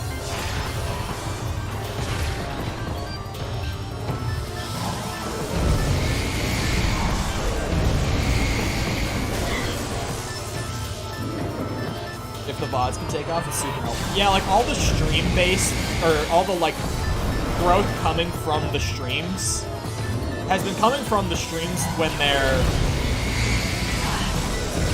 I'll just dislike for a month. Okay, don't go that far. Maybe just like, or sorry, watch without liking. If your name is Jacob or Sepper. Just like, you know, maybe Maybe even just like I said, like 2 days on, 1 day off with the liking. I don't know. I don't know why YouTube has flagged some of the most dedicated regulars as bots. Well, I do know, but it puts it in a weird spot where I'm like, I think it would be better for the channel if you guys didn't like the stream. At this point, I don't know what to say. I really don't. Didn't work with Hades because every single Hades player trying to get a new PB after having played the game for 500 plus hours. Maybe true, just a little bit. Okay, well now I just want to get back to Talon. Oh. Wait, what? There's an elevator in the mines that goes to Talon? Wait, what the fuck?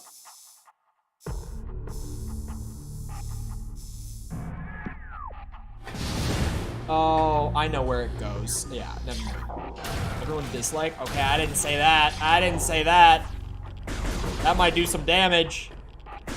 Keep OG never like stream again. No, like I said, like maybe every other day, like stream. If you're someone who's here every day, maybe only every other day will be the key, you know? Maybe that'll be what does it. If you're someone who's new or not here every day, then remember to like the stream. Helps out a lot. Drop a like. Yeah, YouTube might call that bot behavior. Also, hello, Finn. One of your COD shorts has like 23k views. A short? Is it the pistol one? Maybe? That one seemed to be like the only evergreen short that I have on the channel, so it might be that one. Has it actually gotten up to 23k? Not like that's gonna pay anything, but let's take it. Have I talked about shorts revenue being shit? I probably have.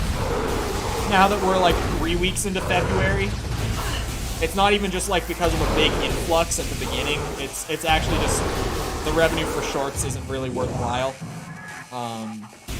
It's nice to get a little kickback on content that's kind of only aimed towards growing the channel.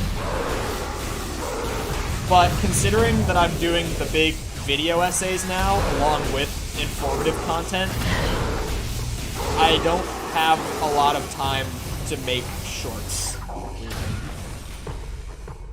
Time for us to break up. Our relationship is obviously hurting, clearly. YouTube doesn't approve of our relationship.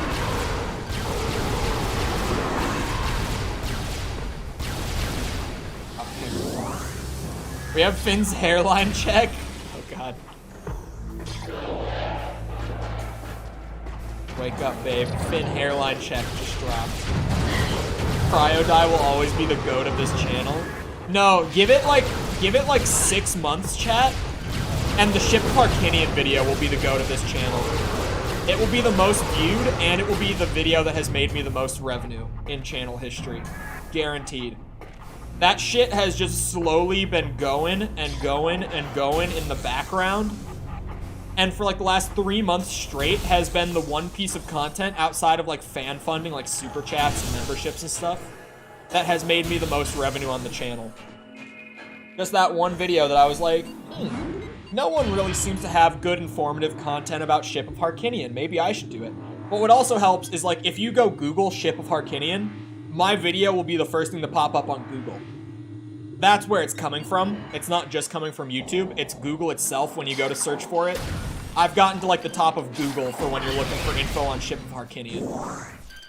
That's why. That's why that video has just slowly been like evergreen, rolling it in since it's gotten published sort of video. Okay, so now I just need to go back through the ship, which is at the bottom.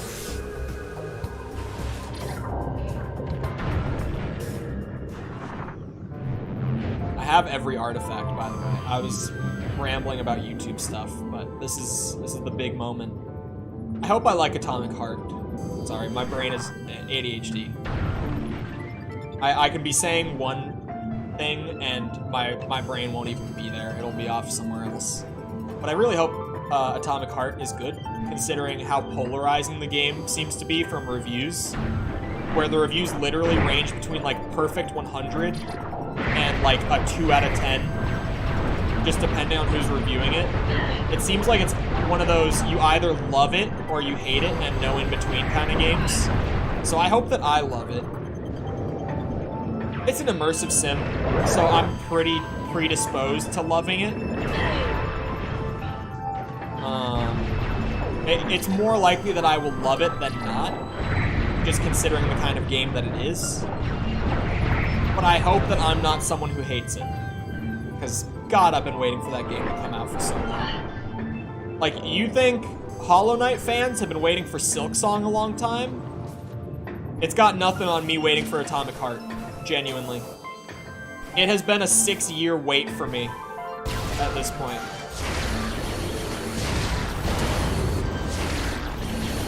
Not even like in the...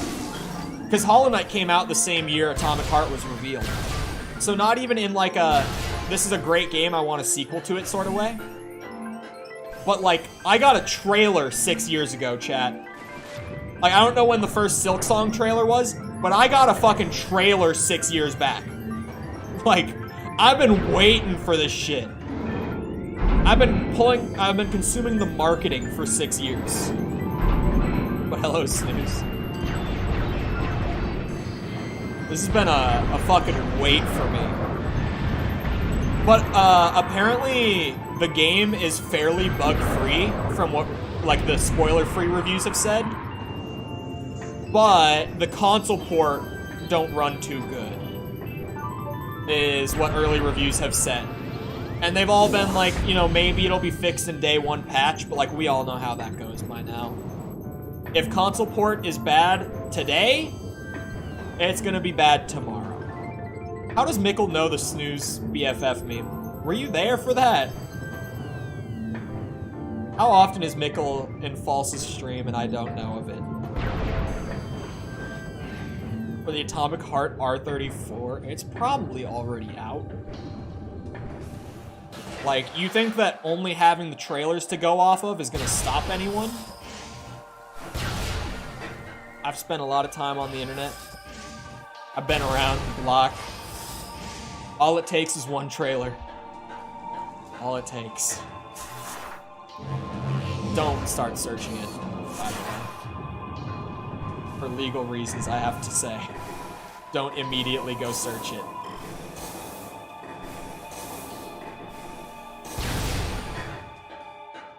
Hello.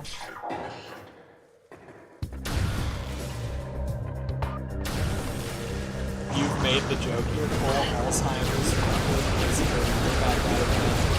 I have repeated head trauma plus ADHD. This is ableism.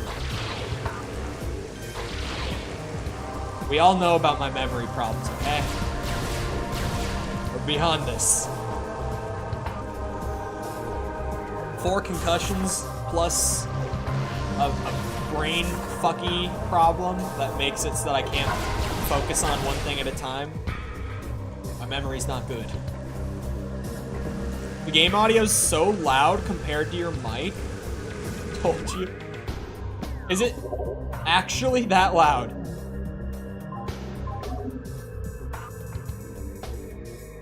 Trying to count.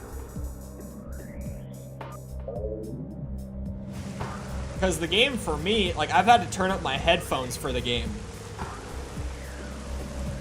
And outside of one music track, Sepper has been the only one to tell me that the game is loud up to this point. We have played almost 20 hours of this game. By the way.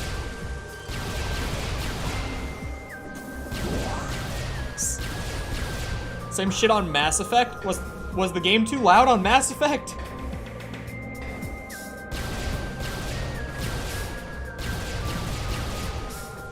I don't remember that. I think this is the end of the game. 2020 hearing. I got 20 something. in my eyes. I don't know what my other eye is, to be honest. I don't know what it is. My left eye is 20. My right eye, not so good. Which is why I can bear to do day-to-day things without my glasses. Why I only have them on like half the time. Did I do it? Did I win the game? Am I the Hollow Knight? Oh, I forgot about this bitch. He really just went away until now, didn't he?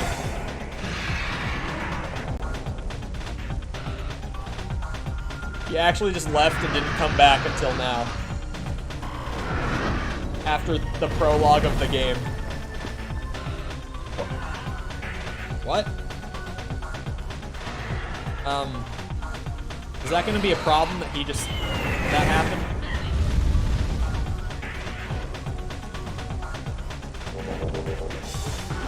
Hello? Oh, okay. Shoot him in the chest. Do I have to scan him? For the logbook and for potential weaknesses.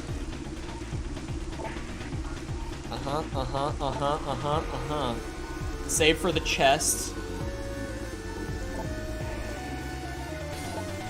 Oh, it's the theme. It's the Super Metroid Ridley theme. I recognize that.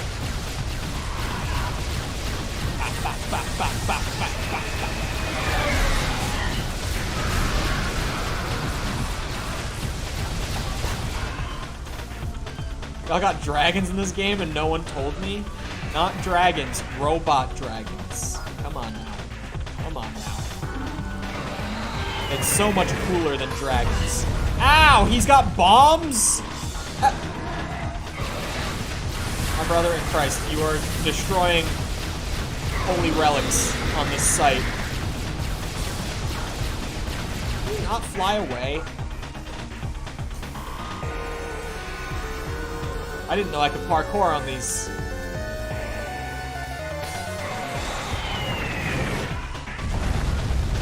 Yeah, nice bombs. Imagine.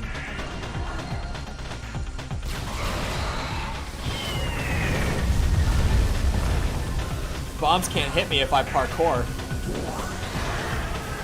No.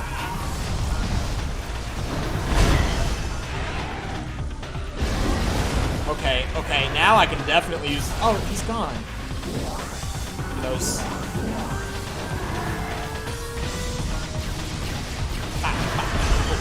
Stay here this time. No? Oh, yes. Flamethrower, bitch. I'm gonna run out of missiles, so I'm gonna use them all. Oh, missile. Aye. Okay. Every time I have it charged up, I just get stunned by him. How big is this health bar? This is a fat health bar, man. Don't you start fly- Oh, my. There we go. Hit me now. Can't. Oh, that's new. You can't do that. That's bullshit. I really thought I had found the cheese. Woo! What if I just did this?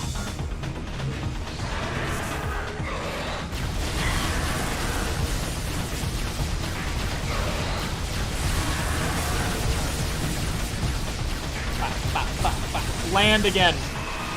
Make my day.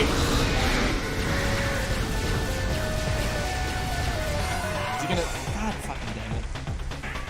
I hate boss mechanics like this where they fly or run away to somewhere where you can't hit them while they get to attack you. I just hate how it slows down fights. It drives me nuts. Ruins all the pacing.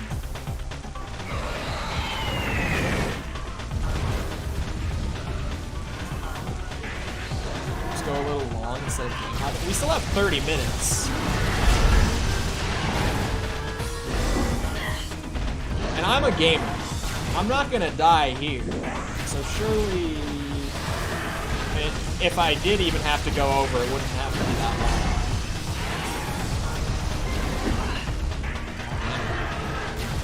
Trying to hit him with the best damage I can, too. He's just got a big fucking health bar. To be honest, all the bosses in this game have really big health bars. Like, are just super tanky. It's not exactly just him, now that I'm saying it out loud. I feel like I've said it for every boss in this game. They just have giant fucking health bars. This guy, I'm using the plasma, I'm using the flamethrower, and he's still just taking all the punishment. He doesn't give a fuck. Okay. Leave me alone. I'm just trying to do my thing. You've destroyed all of my favorite artifacts.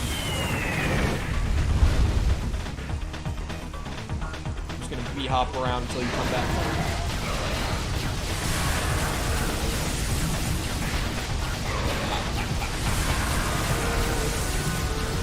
Come on.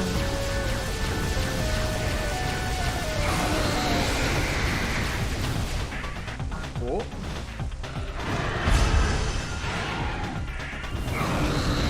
Oh, I thought he was like down below. Oh, his wings are gone.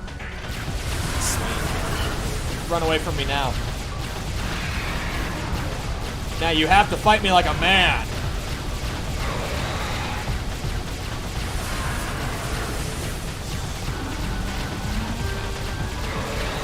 You just not taking damage is bullshit. Oh, it's only when his mouth is open that he takes damage, isn't it? That's the gimmick.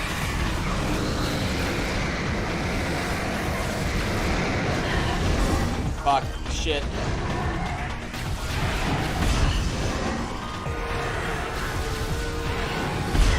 No! Stop canceling my charge with that shit. Damn it. I don't know why I lost my lock on there.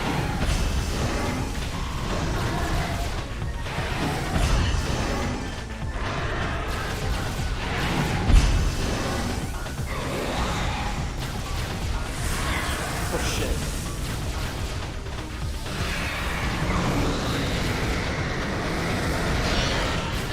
That's right. Hit you in the chest hole. Forbidden Chussie. Ow.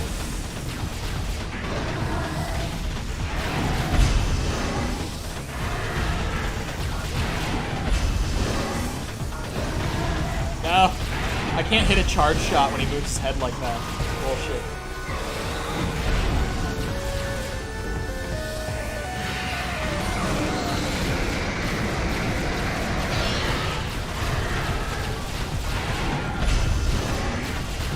God, you take a minute.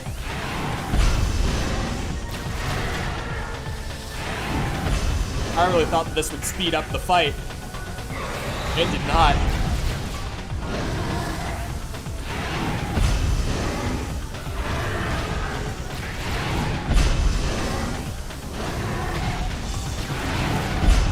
Meat Rider?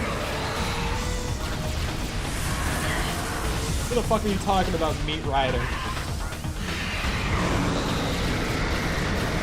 Oh, the text.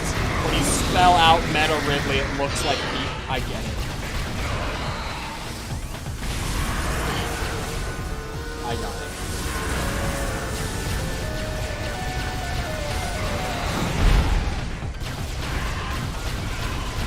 Just open that mouth anytime.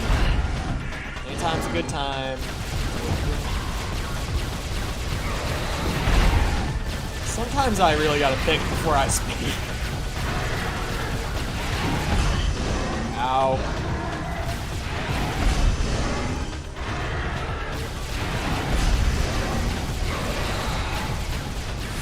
Ah.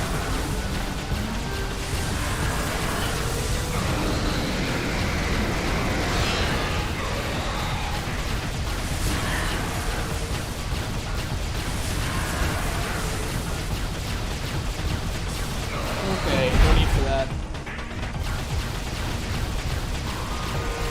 Absolutely no need for that. You can slow down now.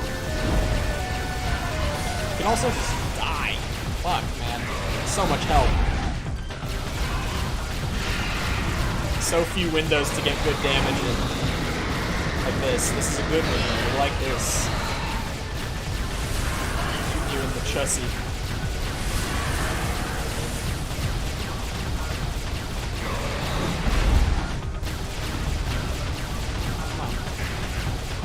Come on. Let's speed this up. Taking ages. I said that we would have time for whatever's after you like 5 whole minutes ago. That was already a good portion into the fight.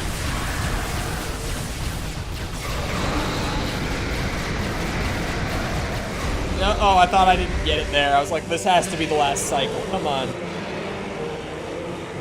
I win.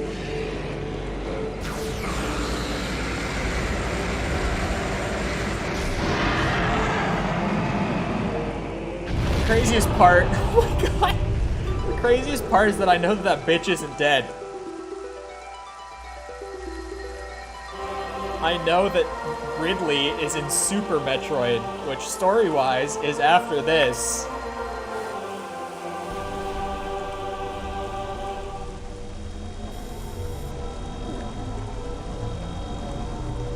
Don't mind if I do. I don't know where the Chozo are taking me.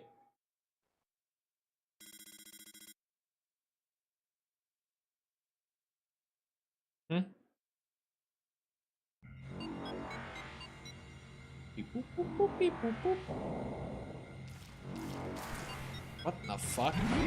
Why is it fleshy? I didn't think the impact crater would be fleshy.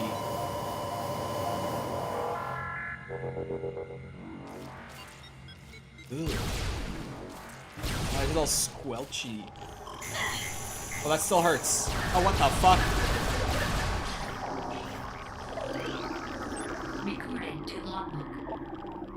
Lumigek.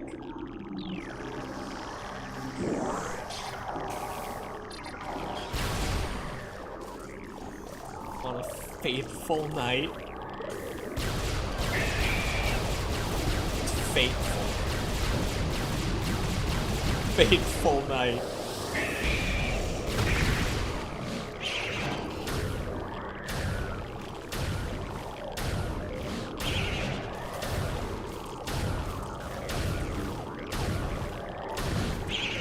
Okay. Ice Beam fucking sucks against you guys. When I can't freeze them and blow them up, the Ice Beam isn't as good. That's a tooth! Impact crater my ass. What is this? I'm inside of something. Gross. Ah! Why are you such a bitch?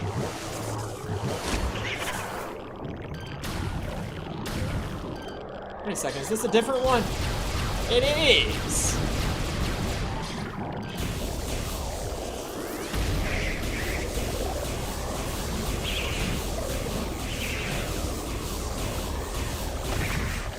Yep. Come on then. Stay back! Demon! No! Okay. Okay. Little jump. Little jump. I have never... Are they infinitely spawning? I just heard another Metroid. I'm running for it, but I heard that. I know exactly... Fuck off! Demonic creature! A map room? Okay, how big is this area?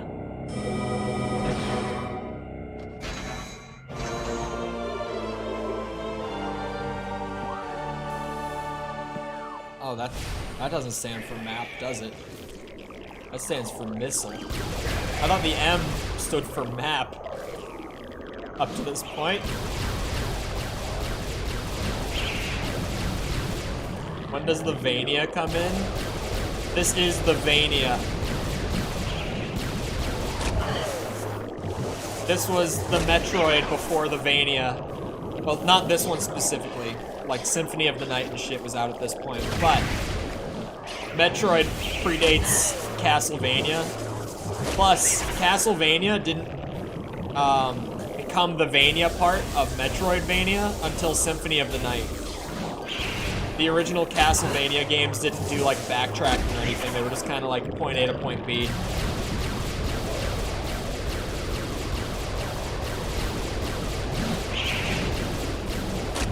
Fuck off! God damn it! Metroid's the true OG of the formula. And unfortunately, the first Metroid game is kind of shit, like the NES one. I've played it to completion. I can't really recommend that other people do.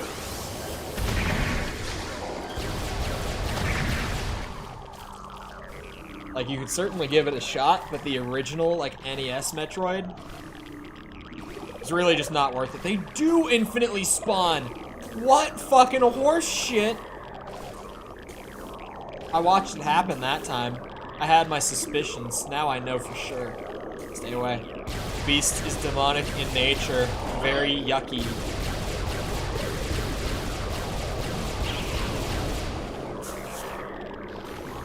Fuck those bitches. I'm out.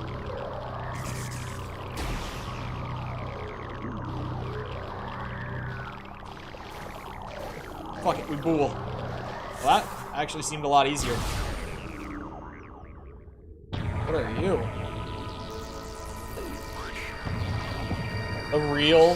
The final boss?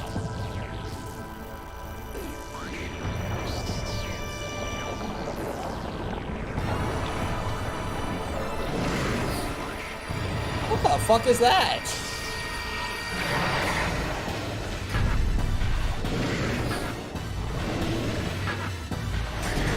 What the fuck is this thing?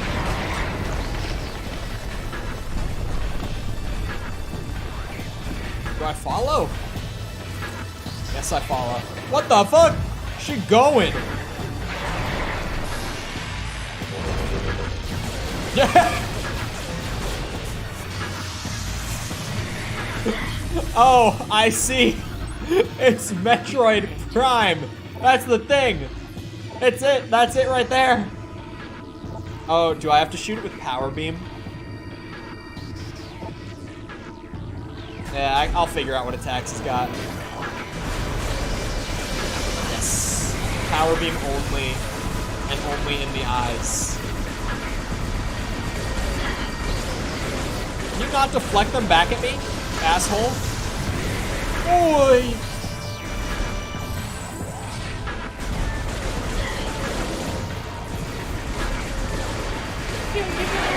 Hey! None of that. That's not cool.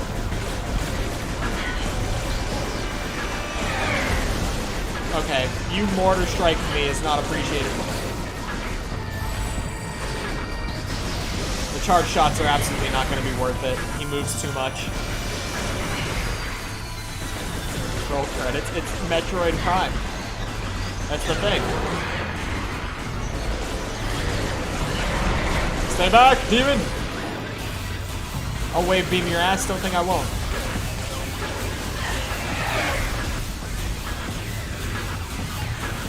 You want the wave beam smoke? I got it.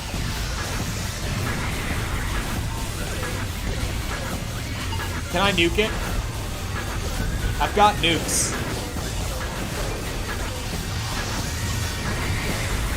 I don't know if I would be able to nuke it. That's right, wave beam for your ass. Oh, come on now. Samus, go! Do the— yeah!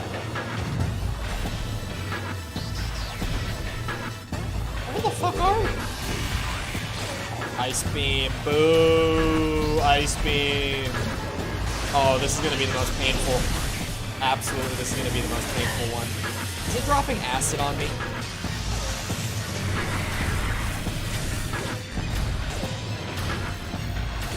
Yeah, this is gonna fucking suck. Missile beam combos work? Okay. I never found the ice one.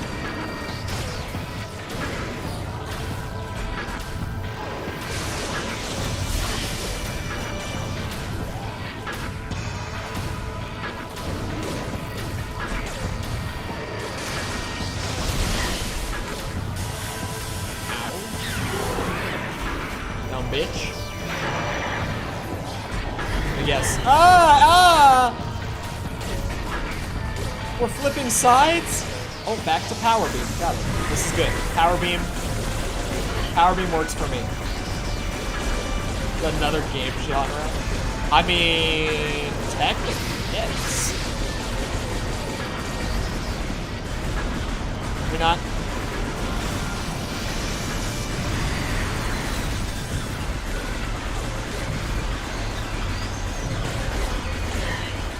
Putting my arm into this shit. My trigger finger got tired. Now I'm using my thumb.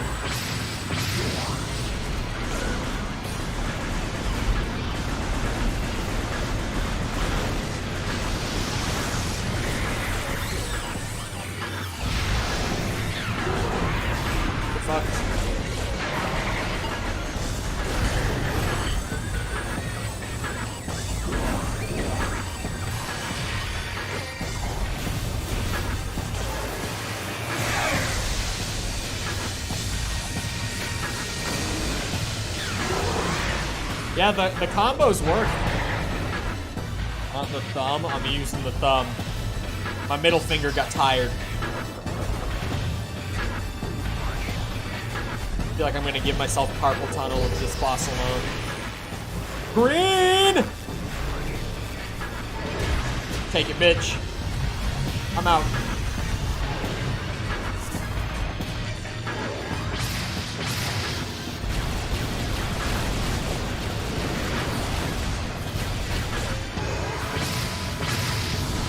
Flamethrower! Yeah, maybe flamethrower is a bit dangerous.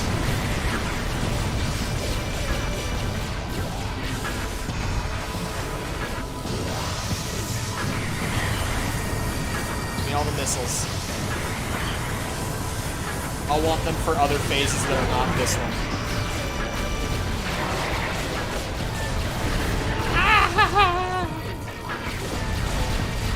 Oh, that's what the that's what the ditches are there for. I get it. I was like, well, the nuke didn't work.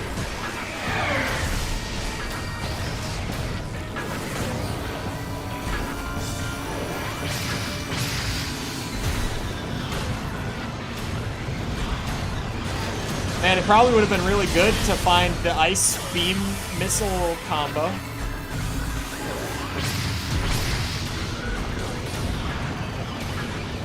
Considering that almost every other missile combo speeds this up so much, and the ice beam is the worst beam for a fight like this. I bet that would have been really cool, actually. There we go. Charge shot to the face will do it. I wasn't fast enough. They give you... Oh, fuck off. Okay, I thought she didn't change color. I was like, you're kidding. I was like, that should be a crime. She should be legally required to change color.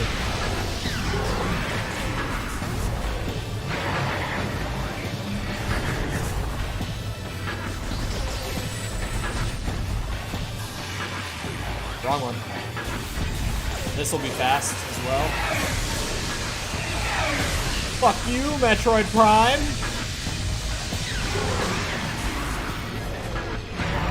Oh. Samus, go. Go.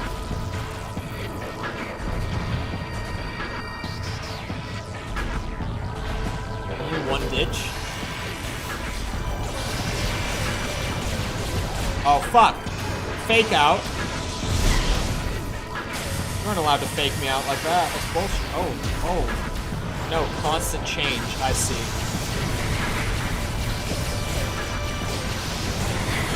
A change per attack. That's... How did that hit me? I feel like I was in time for that. Nope. No, thank you. No. Absolutely not.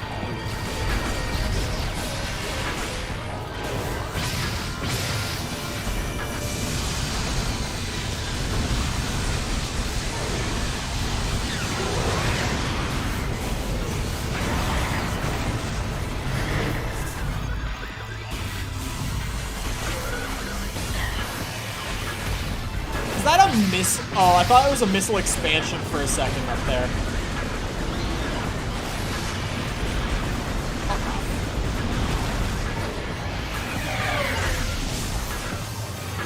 Unleash the Wave Buster!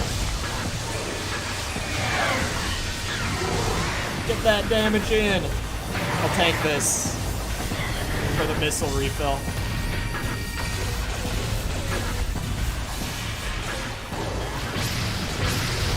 Sepper is abusing mod powers heavily. Oh god. Again? Not again.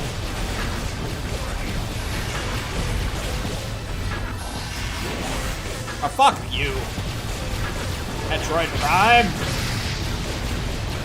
I have to say, I did not expect that the final boss of the game would quite literally be Metroid Prime.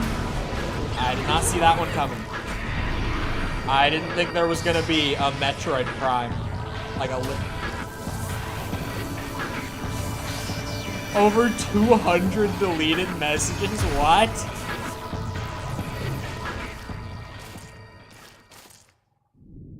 It's not dead?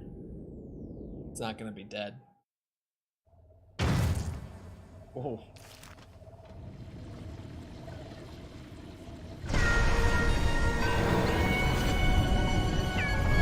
That's it.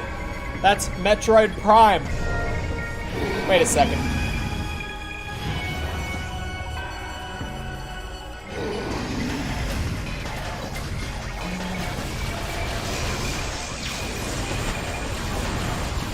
Second health bar.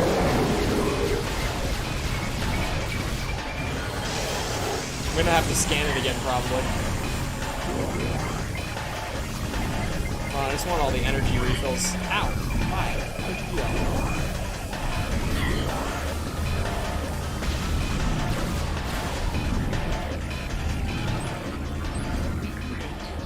go? Okay.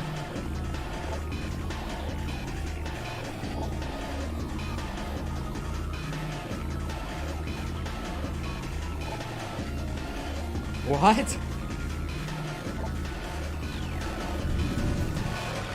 Okay. I read all that just in my head.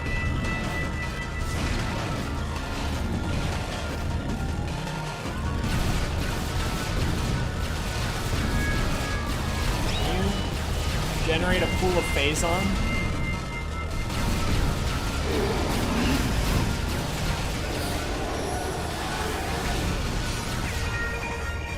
Oh, there's a pool of Phazon. Oh, it got bigger. And it's what the fuck, man? What the fuck? He's pushing me around. He's a ghost.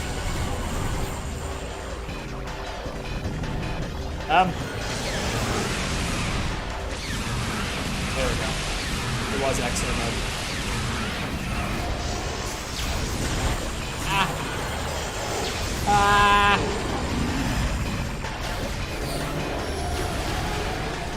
Still an invisible bitch. Oh, that's a pool. Get ready. Where the fuck you go?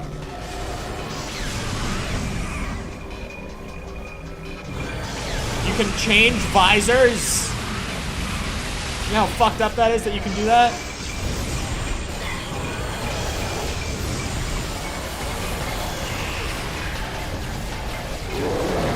You can just hide on different visors, huh?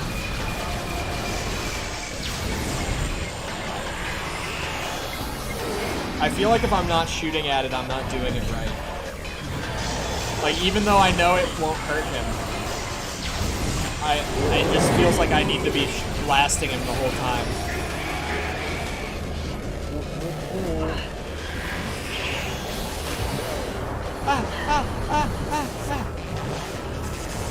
Fuck off, you bitches. Ow. All right.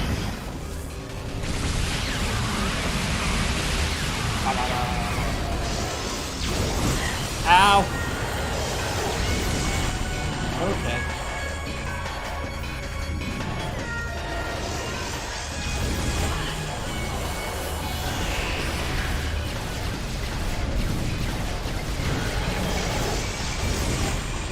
changing what visibility channel he's in is ridiculous. That's some crazy shit.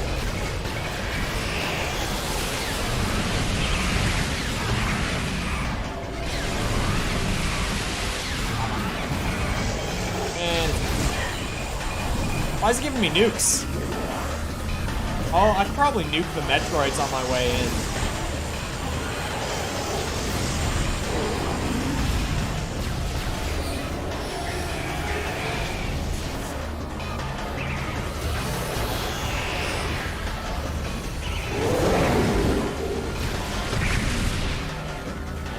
What channel are you hiding?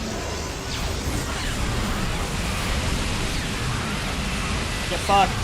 Get fucked! And he's still hiding.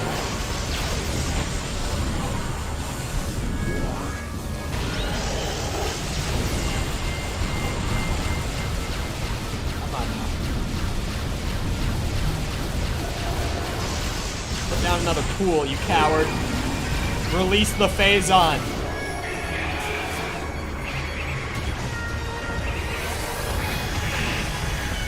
I heard both of them die.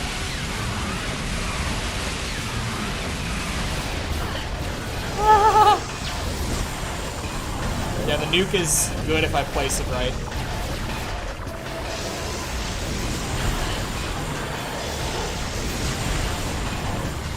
Also, why do I not believe? Why do I not believe 7?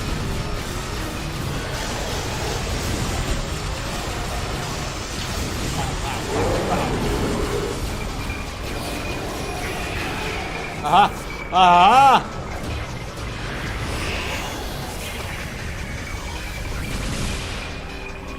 There it is.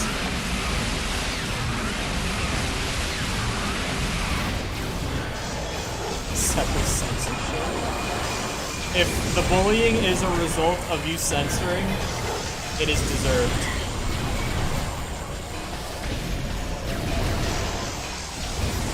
Ooh.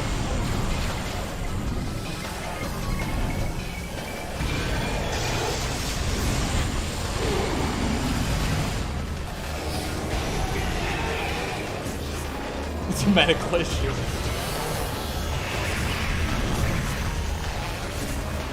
God damn it. Oh, fuck. This isn't gonna be the last cycle, there's gonna be one more. God damn it.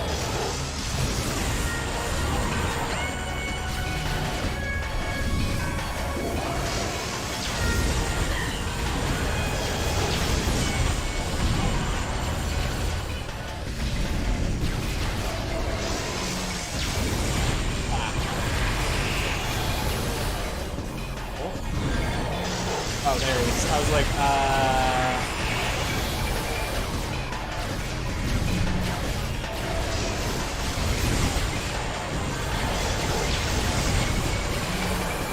you put down a Phazon pool? Please?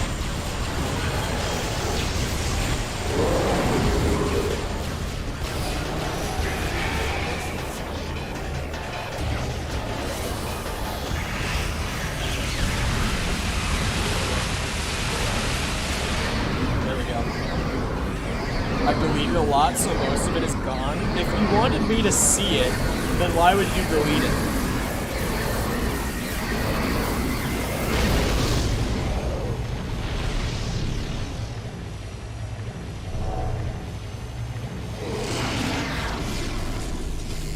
Fuck off, what is happening now? Third health bar? No! No, my Phazon suit! Bastard! Yeah, I was about to say. No third health bar?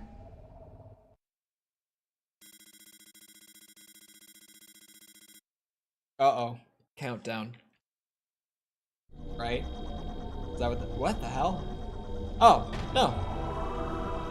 I got teleported out. Oh. Never mind. At least I got to keep the gravity drip.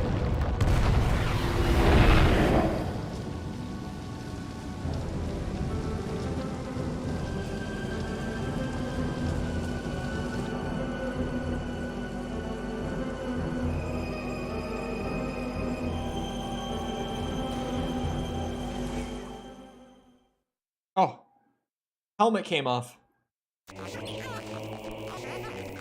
Whoa! I probably took... That was probably the lowest tier reward ending. The Metroid trope where... the really funny Metroid trope where the faster you complete the game, the more of the suit comes off. Oh, it's a good stretch. I think that was probably the worst, because it took me 20 hours to beat that. Farsi, we just finished.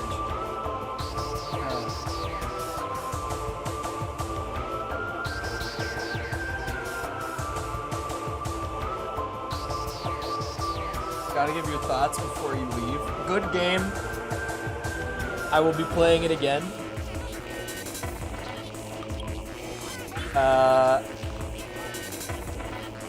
Thought level design, good. What were the few things?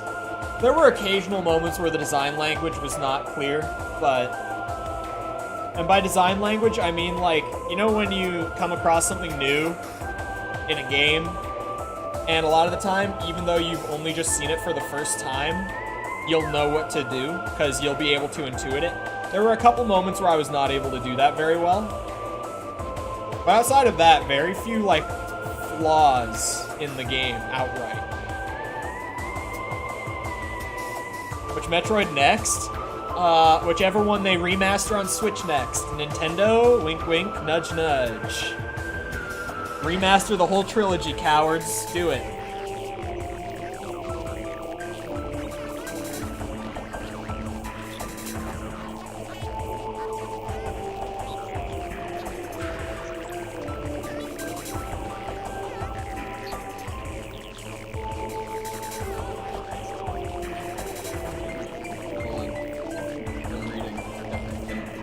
Not everything in promote. I can't be bothered to read that.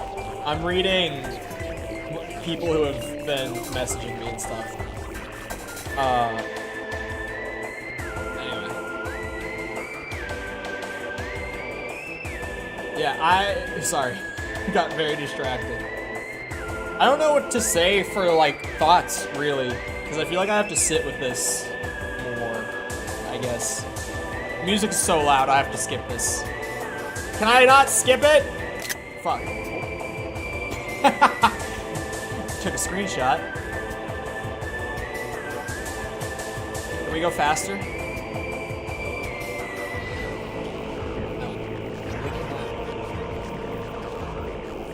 I have to wait. Yeah, if they do put more Metroid on the Switch, more like remasters, full releases, not like emulation, like actual ports like this, remasters like this, etc. Then I'll play these. I'm not paying for the Nintendo Switch Online expansion or whatever. I refuse, because the business model is so shit. It's so anti-consumer. It's unbelievable. I won't do it. I don't care if they got N64. I don't care if they got Game Boy now. I won't do it. They can't make me do it. They won't make me do it.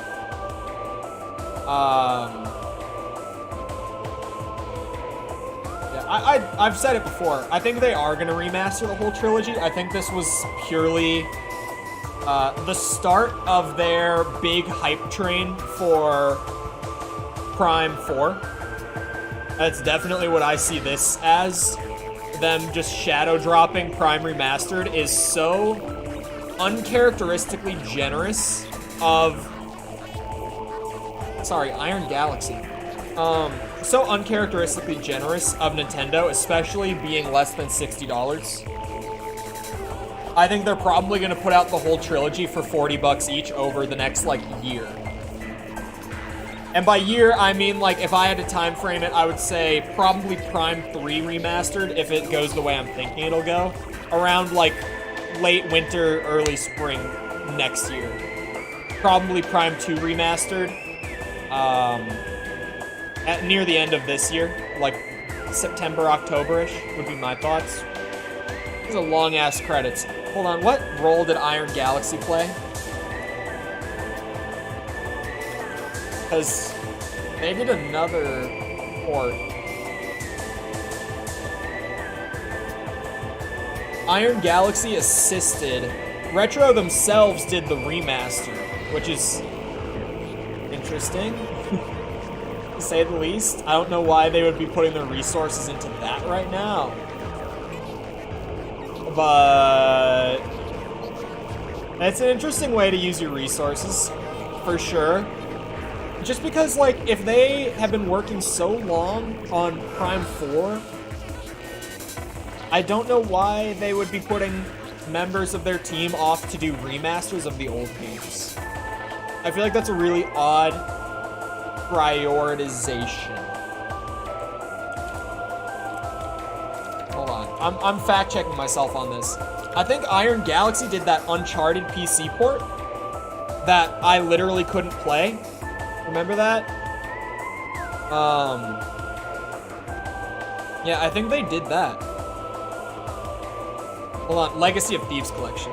I googled, apparently there is just an Uncharted collection, but that's like 1 through 3. That's not what they put to PC. Is it gonna be on the Steam page? Yeah, Iron Galaxy did that port. The port that was so shit that I literally couldn't play the game on stream. That was them. But they also assisted on this. So, like, what? That makes no sense, because this was a great remaster. I guess they only assisted on this, to be fair. This is probably proof of concept for Prime 4. I think they're gonna make the whole trilogy accessible and refreshed like this. Slowly over time, building up towards, again, with the way that my theoretical time frame would work out, probably a late 2024 release for Prime 4. At least that's the way I'm looking at it. We'll see what happens with that. There's more. That's why I couldn't skip it. Pre-rendered.